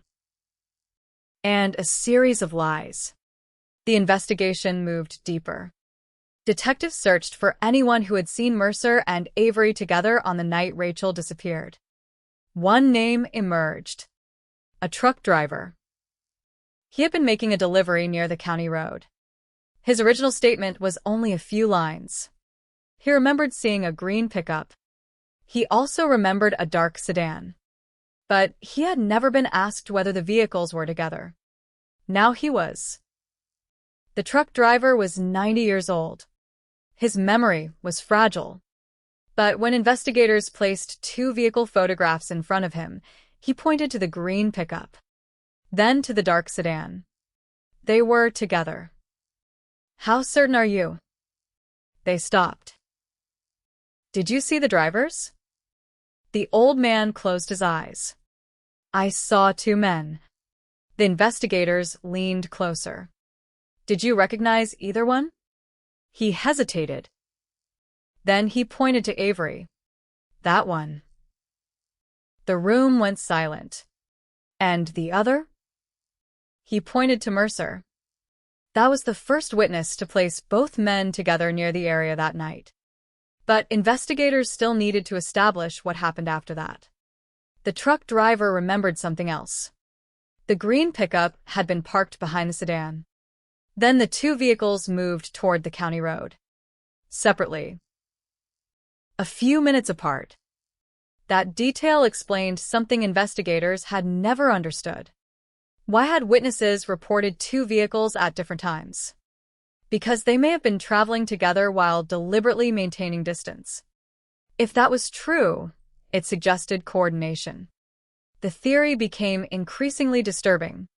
Rachel may have been stopped by Avery. Mercer may have followed. Or Mercer may have approached her first. Avery could have arrived later. Nobody knew. The evidence could establish movements. It could not recover the missing conversation. But investigators began reconstructing the sequence. Rachel leaves work. Mercer leaves later. Avery is seen near the diner. Rachel drives toward home. One vehicle follows. Another appears near the road. A confrontation occurs. Rachel disappears. The vehicles separate. Avery stops at the gas station. Mercer returns home late. Then the search begins. And afterward, both men begin protecting themselves. That theory was compelling. But the prosecution needed more than a theory. They needed evidence that could survive a courtroom. The most promising evidence was the DNA. The biological material recovered from Rachel's clothing had produced a partial profile. But another sample had been discovered during the second forensic examination. It was tiny. Almost microscopic. A technician had found it inside the seam of the jacket. The sample was submitted for advanced testing. The laboratory extracted a usable genetic profile. The first comparison was made against Avery. The result was consistent. Then investigators compared it with Mercer. The result was different. Mercer was excluded. That single finding changed the case. Mercer might have been involved. He might have known something. He might have helped hide the truth. But the DNA did not place him physically on Rachel's clothing. Avery's profile did. That mattered. The prosecution could now distinguish the two men. Mercer might be part of the story. But Avery was physically connected to Rachel. The tiny button was connected to Avery's jacket. The DNA was connected to Avery. The burial property was connected to Avery. The shovel was connected to Avery. The vehicle was connected to Avery. And Avery had known Rachel. Suddenly, the case began moving back toward the original suspect. But Mercer was not irrelevant. Investigators believed he might have helped afterward. Perhaps he had helped create the false trail. Perhaps he had helped Avery hide evidence. Perhaps the two men had simply shared information. Whatever the truth, Mercer had lied. His wife's diary proved it. His vehicle had been near the scene. His relationship with Avery had been concealed. And he had apparently known that investigators were getting close. Detectives questioned Mercer again. This time, they brought the diary. They placed the page in front of him. You wrote that they were getting close. Mercer stared at it. My wife wrote that. You knew about the investigation. Everybody knew. You knew where Rachel was? No. You knew Avery was involved? Mercer said nothing. The detective waited. You lied in 1987. Mercer looked up. I was afraid. Of what? He did not answer. Were you afraid of Avery? Nothing. Were you afraid of going to prison? Still nothing. Then Mercer whispered something. I should have told someone. The detective leaned forward. Told them what? Mercer closed his eyes. For several seconds he said nothing. Then he spoke. Avery was there. The room froze. Where? Mercer swallowed. On the road. Did you see Rachel? Yes. Was she alive? Mercer stared at the floor. Yes. It was not a full confession. But it was the first direct admission that Mercer had been present. The detective asked the question that had haunted the investigation for decades. What happened? Mercer shook his head. I left. Why? I was scared. Of Avery? Mercer nodded. That answer opened another possibility. Maybe Mercer had not been the killer. Maybe he had witnessed something. Maybe he had helped afterward. Maybe he had been too afraid to speak. But investigators did not accept his story immediately. They knew Mercer had lied for decades. They knew he had protected Avery. They knew he had hidden his relationship with him. And they knew he had watched the investigation from the shadows. Mercer was offered a deal. Tell the truth. Or face charges. He asked for a lawyer. The interview ended. Outside the interrogation room, detectives looked at the evidence board. Avery. Mercer. Rachel. The green pickup. The dark sedan. The county road. The fuel station. The burial site. The button. The DNA. For 35 years, the case had seemed like a mystery with no center. Now it had one. Avery. But there was still something missing. Mercer's statement had placed Avery at the scene. The DNA connected Avery to Rachel. The button connected Avery to the car. But investigators still needed to establish exactly how Rachel died. And there was one final piece of evidence waiting in the laboratory. Something recovered from the burial site. Something so small that the original investigators had never noticed it. A fragment of fabric. Dark blue. Woven with a distinctive synthetic thread. The same material found on Avery's jacket. The same type of thread recovered from the passenger seat. And when the laboratory compared the fibers under magnification, the match became stronger than anyone expected. The thread was not merely similar. It appeared to have come from the same manufactured material. The evidence chain was closing. Avery's jacket. Rachel's car. Rachel's clothing. The burial site. The DNA. The button.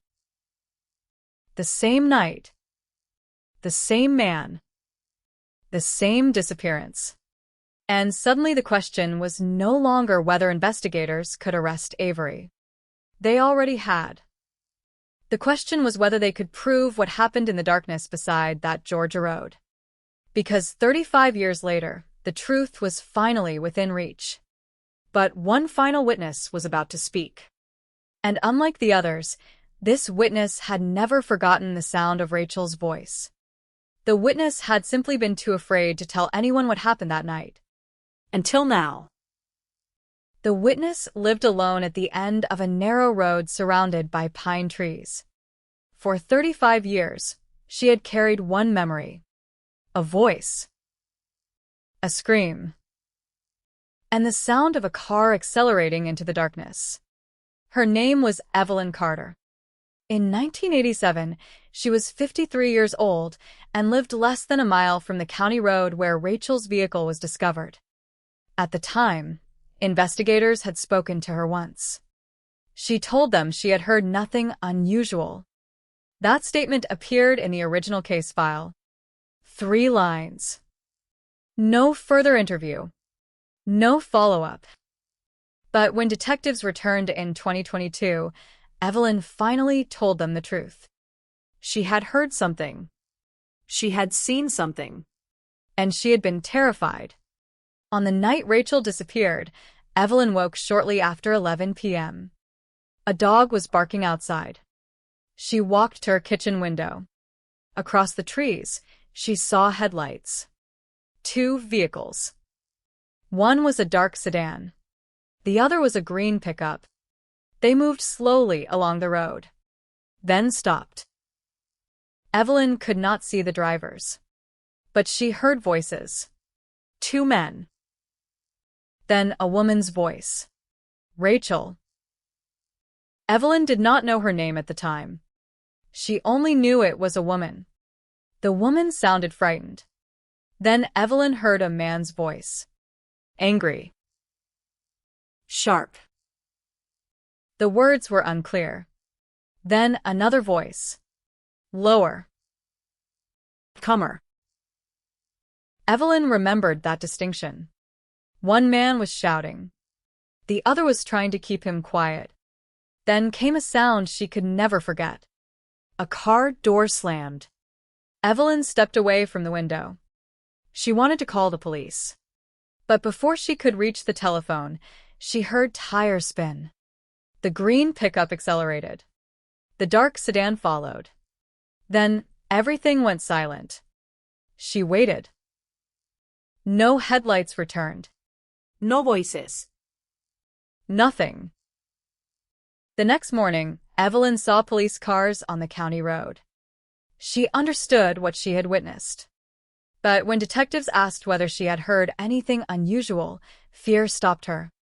She told them no. Why? Because she knew one of the voices. Not personally, but by reputation. It was Thomas Avery. He had worked nearby. He had a reputation for anger. Evelyn had seen him argue with people. She was afraid of him. She was even more afraid after the anonymous phone call began circulating. Someone had called police. Someone had described a tall man. Someone had mentioned a green truck. Evelyn believed Avery would know who had spoken. So she stayed silent. For 35 years. Now she was finally ready.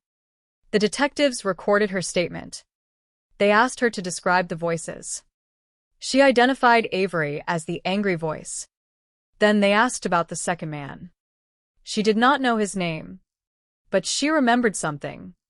The calmer voice said, "Thomas, stop." That was the moment investigators realized the second man had been addressing Avery by name. The second man was Mercer. Evelyn had never known him, but she had heard his voice during a later television interview. She had recognized it years ago. She simply never told anyone. The detectives asked why. She looked down. Because I was afraid nobody would believe me. Now they had a witness who placed both men together. At the scene. With Rachel. On the night she disappeared. But Evelyn's testimony still left the most important question unanswered. What happened after the vehicles left?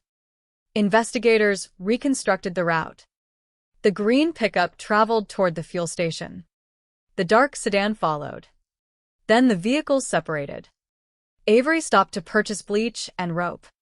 Mercer drove home. Avery continued toward the property. Rachel was eventually buried there. That sequence matched the evidence. But there was another mystery. Why did Mercer leave? If he had witnessed a murder, why not call police? Why protect Avery? The answer came from his second interview. This time, Mercer did not deny being there. He admitted driving to the county road. He admitted seeing Rachel. He admitted Avery was present. But he insisted he did not know Avery intended to kill her. According to Mercer, the confrontation began as an argument. Rachel had confronted Avery. She wanted him to stop following her. Avery became angry. Mercer said he tried to calm him down. Then Avery grabbed Rachel. Mercer said Rachel fell against the car. She hit her head. Everything happened quickly. Too quickly. Mercer claimed Rachel stopped moving. Avery panicked. He told Mercer they had to leave. Mercer said he drove away. He claimed he never saw what happened afterward. But investigators immediately challenged that story. The burial site. The rope. The shovel. The property access. Mercer's diary. His vehicle. His repeated calls with Avery. None of that fit the idea that he simply left. Mercer changed his story. He admitted returning later. He admitted seeing Avery digging. He admitted helping move the vehicle. But he still insisted he did not participate in the killing. The investigators asked one final question. Why did you keep quiet for 35 years? Mercer stared at the table. Then he answered, because I thought he would kill me too. It was a disturbing explanation. But investigators knew fear could produce silence. They also knew guilt could. The case now depended on separating what Mercer actually did from what he claimed. The prosecution reviewed his statements. Every contradiction. Every timeline. Every detail. Some of his information matched evidence that had never been released publicly. That gave his statements credibility. He knew about the burial site. He knew where Avery had taken Rachel. He knew the green pickup had been cleaned. He knew Avery had bought rope. He knew about the property. He knew Rachel's vehicle had been moved. Details he could not easily have guessed. But Mercer still refused to describe the exact moment Rachel died. He said he had turned away. He said he heard a scream. He said he heard something hit metal. Then silence. The forensic evidence supported one part of his story. Rachel had suffered a severe injury to the head. The remains showed trauma consistent with a violent impact. The exact weapon could not be identified. But the injury was consistent with a hard surface or blunt object. Investigators examined Avery's old tools. Most were gone. But one remained. A heavy metal wrench.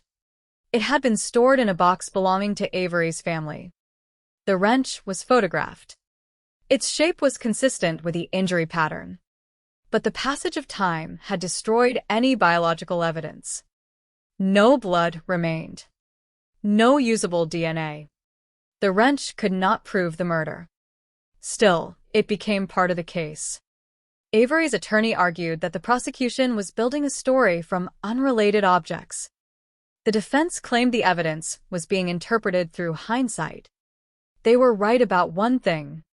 Cold cases are dangerous because investigators know the ending before reconstructing the beginning. Every old clue can look meaningful after a suspect is identified. That is why detectives went back to the beginning. They removed Avery's name from the evidence board. They removed Mercer. They looked only at the facts. Rachel left work. Her car was found. A button was recovered. A witness saw two vehicles. A green pickup was linked to Avery. A dark sedan was linked to Mercer. DNA connected Avery to Rachel. Rachel's remains were found on property Avery could access. Avery and Mercer communicated repeatedly. Mercer litt. Avery litt. A witness heard Avery. Another witness remembered the vehicles. A diary suggested Mercer knew more than he admitted. The evidence remained. Even without the theory, it remained. That was what prosecutors needed. The case against Avery was not one clue. It was the convergence of many. The button. The DNA. The vehicle. The property. The witnesses. The timeline. The lies. Then came the most disturbing discovery. Investigators found a second photograph from 1987. It showed Avery standing outside his garage. The photograph had been taken by a neighbor on the morning after Rachel disappeared. At first, it seemed meaningless. Then investigators noticed the ground behind him. A large patch of fresh soil. Avery's green pickup was parked beside the garage. In the truck bed was a shovel. And beneath a tarp was something investigators could not identify. The photograph was taken at 8:12 a.m. Rachel had disappeared only hours earlier. The image could not prove what was beneath the tarp. But investigators compared the shovel with the one described in the original property records. It was the same model, the same size, the same handle configuration. Avery had claimed the shovel had been broken years earlier. But the photograph showed it intact. The defense had an explanation. Avery worked as a mechanic. He used shovels. He owned tools. None of that was criminal. Again, the evidence was circumstantial. But the pattern kept tightening. The investigators then examined the tarp. The photograph showed a heavy canvas sheet. Avery's storage unit had contained a tarp. Fibers from the burial site were compatible with it. The original evidence had never been tested for microscopic textile patterns. Modern imaging changed that. The fibers showed a distinctive weave. The same weave appeared in the tarp. The laboratory could not say with absolute certainty that the fibers came from that exact tarp. But the probability increased. The prosecution now had a coherent chain. Rachel's vehicle. Avery's jacket. Avery's truck. Avery's tools. The burial site. The DNA. And witnesses. The case was ready for court. But the prosecutor wanted one more thing. A direct admission. Avery had refused to confess. Mercer had admitted being present. But Avery remained silent. Then investigators learned that Avery had spoken privately with someone after his arrest. His daughter. The conversation was recorded under legal authorization. Avery sounded tired. He asked whether Rachel's family had been told where she was found. His daughter said yes. Avery was silent. Then he said, "She shouldn't have been there." His daughter asked what he meant. Avery answered, "I never meant for it to go that far." The conversation stopped. Those words became explosive. "I never meant for it to go that far." Avery did not explain what he meant. But prosecutors believed the statement was an admission of responsibility. The defense argued that he could have been referring to the investigation. Or something else. The meaning was ambiguous. Still, investigators had something they had not possessed in 1987. A case strong enough to move forward. Avery was formally charged. The news spread through Georgia. For Rachel's family, the arrest brought relief and pain at the same time. They had spent decades waiting. Decades hearing theories. Decades looking at the same photograph. Now the man they believed responsible was finally facing court. But the story was not over. Because Mercer had not been charged with murder. He had admitted being present. He had admitted helping afterward. And prosecutors believed he was hiding one final fact. Something about the moments immediately after Rachel stopped moving. Something that could determine whether Avery acted alone. Or whether two men had made a decision together. Mercer had already confessed to lying. He had admitted returning to the scene. He had admitted seeing Rachel. But he still refused to answer one question. Who made the decision to bury her? Investigators asked him again. He said Avery. Then the detective placed the old diary on the table. The page dated November 15th. The sentence about David knowing the truth. Mercer looked at it. Then he finally said something that changed the entire case. Avery didn't plan it. The detective stared at him. What didn't he plan? Mercer took a long breath. Rachel. Then what was planned? Mercer looked toward the recording device. Something else. And suddenly, the murder investigation opened into an entirely different mystery. Because if Rachel's death had not been planned, then why had Avery been following her? Why had Mercer been there? Why had they brought a rope? Why had bleach been purchased? And why had they gone to the burial property? The answers suggested that the violence began long before the fatal blow. It suggested Rachel may have discovered something. Something involving both men. Something they believed she could expose. And for the first time, investigators began looking at Rachel's final week not as a missing person case, but as the final chapter of a secret she had unknowingly uncovered. A secret that may have been worth killing for. The secret began with a ledger. It was not found in Rachel's apartment. It was not hidden beneath her bed. It was not buried with her. It was sitting in a cardboard box inside the accounting office where she had worked, surrounded by invoices, payroll records, tax forms, and ordinary paperwork that nobody had touched in decades. Rachel had been an accountant's assistant. She was careful. She noticed numbers. She noticed missing receipts. She noticed payments that did not make sense. And according to one former coworker, Rachel had started asking questions 2 weeks before she disappeared. Small questions at first, then bigger ones. Why had money been transferred between 2 companies that supposedly had no connection? Why were certain invoices being duplicated? Why were checks being written to a maintenance company that barely appeared to exist?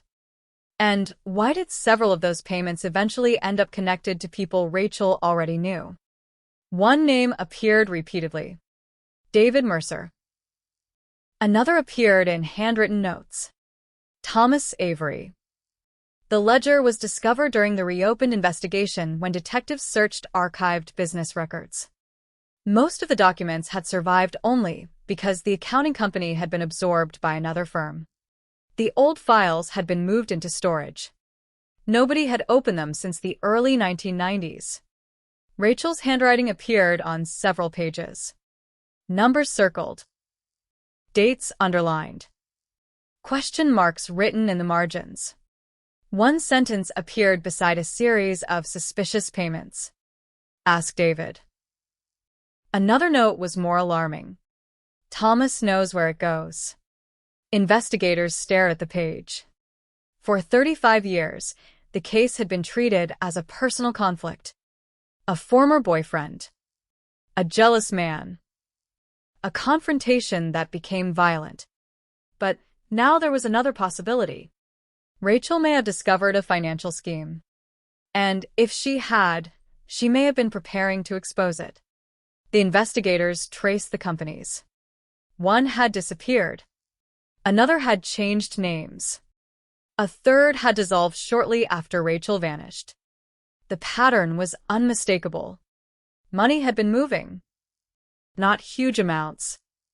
Small enough to avoid immediate attention. Large enough to accumulate. Thousands of dollars over several years. Investigators followed the records backward. The payments led to contractors. The contractors led to shell companies. The shell companies led to accounts. And eventually, the names of Mercer and Avery appeared again. Avery had performed maintenance work for several properties. Mercer had approved invoices. Rachel had processed some of them. She had seen the numbers. She had seen the signatures. She may have realized that some of the work had never been performed. That would explain why she had begun asking questions. It might also explain why both men were suddenly interested in her. Investigators found a note from Rachel dated 3 days before she disappeared. It was written on the back of an old receipt. Something is wrong. Below it were 2 names: David. Thomas. And then another sentence: I think they know I found it. The room went quiet when detectives read it. Rachel had been afraid. Not of a stranger. Of people she knew. People she had trusted. The investigation now had a possible motive. But it also created a deeper mystery. If Rachel had discovered financial misconduct, why was Avery the one connected to the physical evidence? Why was his DNA on her clothing? Why was his button inside her car? Why had he been seen with her? The answer came from Mercer. During another interview, detectives asked him about the ledger. He immediately recognized Rachel's handwriting. Then he admitted something. Rachel had confronted him. Not once. Several times. She had asked about missing money. She had asked why certain payments were approved. She had asked about Avery. Mercer told investigators he had warned her to stop. Not threatened her. He insisted. But he admitted telling her that she did not understand what she was looking at. Rachel disagreed. She had already copied documents. She had told a friend she planned to take them to the authorities. That conversation was never reported in 1987. The friend had assumed Rachel was talking about a workplace dispute. Now investigators wondered whether the copy documents still existed. They searched Rachel's family belongings. Boxes.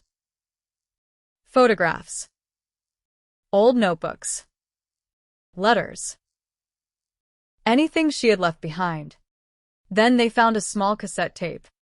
It had been recorded on an old portable recorder. The label simply read, November.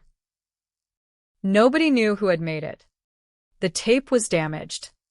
The audio was faint. Technicians restored it as carefully as possible. At first, there was only static. Then Rachel's voice.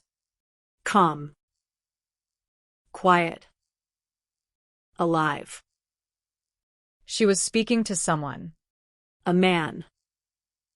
The conversation was difficult to hear. But one phrase was clear. You need to tell him I'm not backing down. The man responded. The voice was too distorted to identify. Then Rachel said, If something happens to me, they have the copies. The tape ended. That sentence changed everything. Rachel had anticipated danger. She had hidden copies.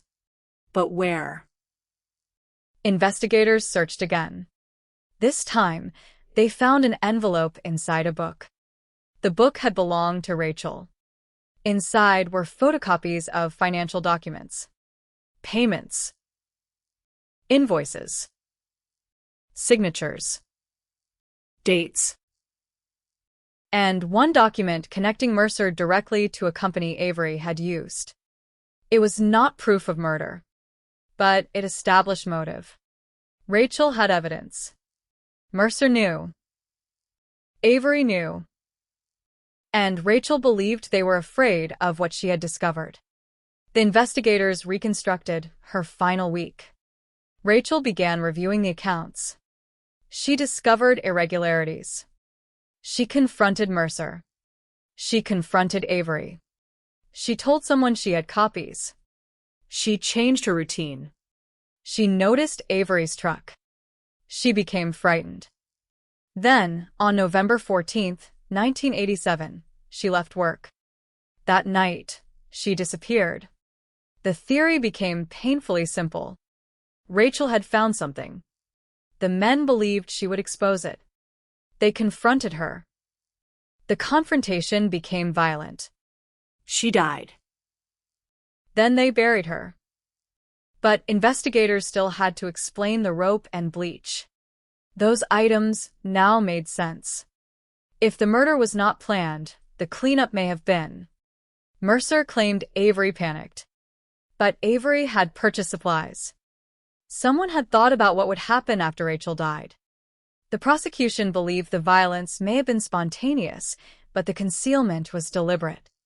That distinction would matter in court. Investigators then searched the old financial records for the missing money. Some funds had gone to a property company. That company had purchased land. One parcel was the same property where Rachel was found. The connection was shocking. The land itself had been part of the financial scheme. Avery had access to it. Mercer had knowledge of it. And Rachel's remains had been placed there. Suddenly, the burial site was not random. It was connected to the very secret Rachel had discovered. The investigators realized something else. The property had been acquired only months before Rachel disappeared. The paperwork had been approved by Mercer. Maintenance had been assigned to Avery. Both men had access. Both men had motive to protect the property. And Rachel was buried there. The evidence had finally formed a complete circle. But there was still one question. Who struck Rachel? Mercer claimed Avery. Avery claimed nothing. The forensic evidence showed severe head trauma. No weapon had been conclusively identified. The prosecution needed to establish responsibility beyond reasonable doubt. That was when investigators returned to the tiny button. They examined the jacket again. The torn stitching around the missing button contained microscopic traces. The material was consistent with a violent pull. But there was more. A small fragment of skin had been trapped beneath the stitching. Modern DNA testing produced a profile. Rachel. The finding was extraordinary. Rachel's biological material was embedded in the torn area of Avery's jacket. That meant the jacket had been in direct contact with her during a violent encounter. The defense could still argue accidental transfer. But combined with the DNA from Rachel's clothing and the button found in her car, the connection became much stronger. The button was no longer merely a coincidence. It was part of a physical sequence. Avery's jacket. Rachel's body. Rachel's car. The same night. The same confrontation. Then investigators found another piece. Inside the old green pickup, preserved photographs showed damage to the passenger side floorboard. The damage had never been explained. The metal was bent inward. The pattern was consistent with a heavy object striking it. The same area contained traces of soil matching the burial property. The original investigators had not tested the soil. Modern analysis did. The soil composition was consistent with the ground where Rachel's remains were discovered. Avery's truck had been at the burial site. That was now difficult to dispute. The defense responded immediately. The truck had been used for work. Avery had legitimate reasons to visit the property. Soil could have been transferred from shoes. Tools could have been transported. Nothing proved he had carried Rachel. But then the prosecution presented the timeline. Avery had visited the property repeatedly before Rachel disappeared. But there was one visit that stood out. The morning after. At 8:12 a.m., his green pickup was photographed outside his garage. Fresh soil. A shovel. A tarp. And a jacket with one missing button. The defense could explain each item individually. Together, they became harder to explain. The case was approaching trial. Mercer agreed to cooperate. In exchange, prosecutors considered reduced charges. His testimony would be critical, but investigators warned him. If he lied again, the agreement would disappear. Mercer finally gave a complete account. He said Rachel confronted Avery on the county road. She had copies of the financial records. She told them she would expose everything. Avery demanded the documents. Rachel refused. An argument followed. Mercer said Avery grabbed her. Rachel fought back. Her hand caught Avery's jacket. The button tore away. Avery struck her. Rachel fell. Mercer said he froze. For several seconds, neither man moved. Then Avery checked her. She was unconscious. Mercer said he wanted to call police. Avery refused. He told Mercer that everything was over. Mercer claimed he believed Avery meant their lives were over too. He became frightened. And instead of calling for help, he helped hide what had happened. He moved Rachel's car. He followed Avery to the property. He watched as Avery dug. He helped cover the grave. Then he went home. His wife's diary confirmed part of the timeline. The financial records confirmed the motive. The physical evidence connected Avery to Rachel. The witness accounts placed both men at the scene. The case was finally coherent. But there was one detail Mercer had not explained. Why had Rachel's copies of the financial records never been recovered? Mercer claimed Avery took them. Avery denied it. Investigators searched again. This time, they searched the old property. Not the grave. The buildings. The ground around them. The abandoned structures. They found nothing. Then a detective noticed something inside an old concrete drainage pipe. A piece of plastic.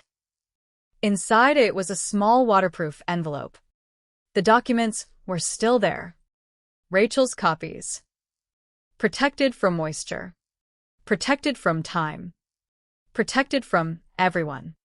The papers showed exactly what she had feared. Money had been diverted. Mercer had signed approvals. Avery had received payments.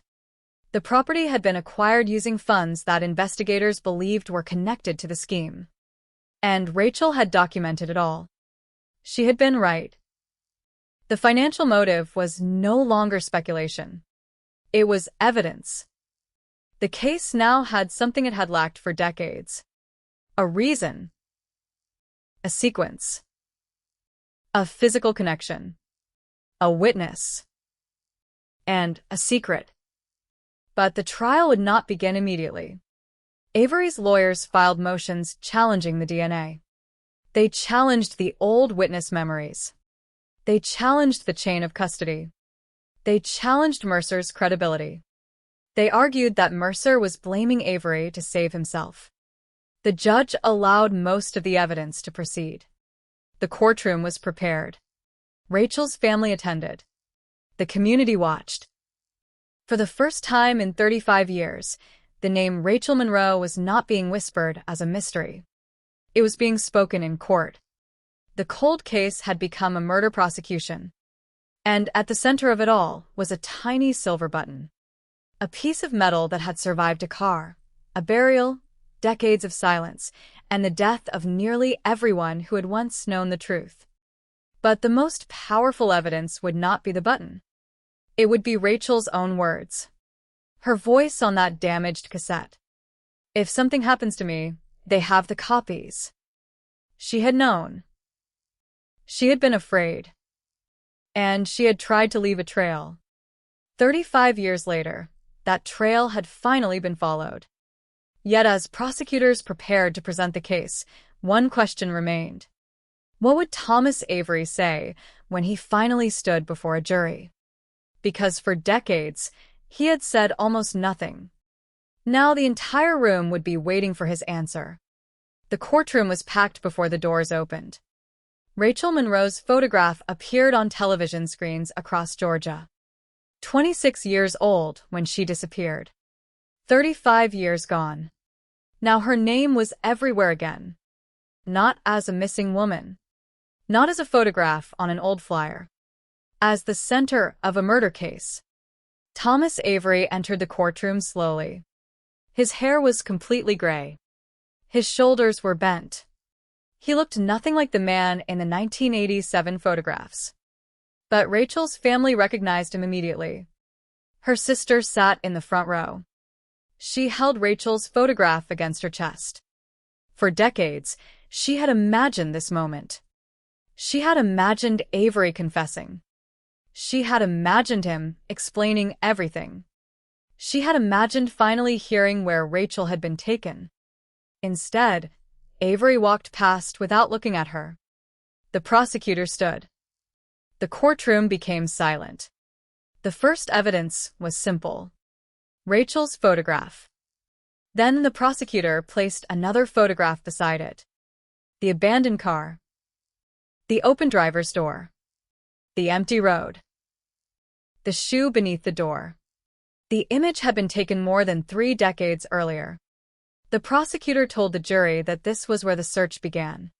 Then came the evidence envelope. The silver button. A technician explained how it had been preserved. How it had remained sealed. How modern testing had been performed. The button was compared with Avery's old jacket. One button was missing. The stitching showed damage. And beneath that stitching, investigators had recovered biological material consistent with Rachel. The defense attacked immediately. The attorney argued that the evidence was old. Too old. He reminded the jury that decades had passed. Memories had changed. People had died. Records had disappeared. He argued that investigators were connecting unrelated facts because they already believed Avery was guilty. The prosecutor responded with something much simpler. The button was not alone. The DNA was not alone. The witness was not alone. The financial records were not alone. The burial site was not alone. Every piece pointed toward the same night. The first witness was the retired dispatcher, Linda Hayes. She described the anonymous call, the male voice, the mention of the green truck, the strange urgency. Then prosecutors introduced her old notebook, the handwritten entry, green truck, Thai man. The defense questioned her memory. 35 years was a long time. Hayes admitted she could not identify the caller with absolute certainty. But she remembered the words.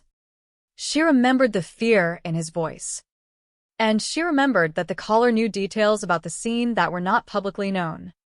The prosecutor asked her one question. Why did you keep that notebook? Hayes looked toward the jury. Because I knew one day somebody might need it.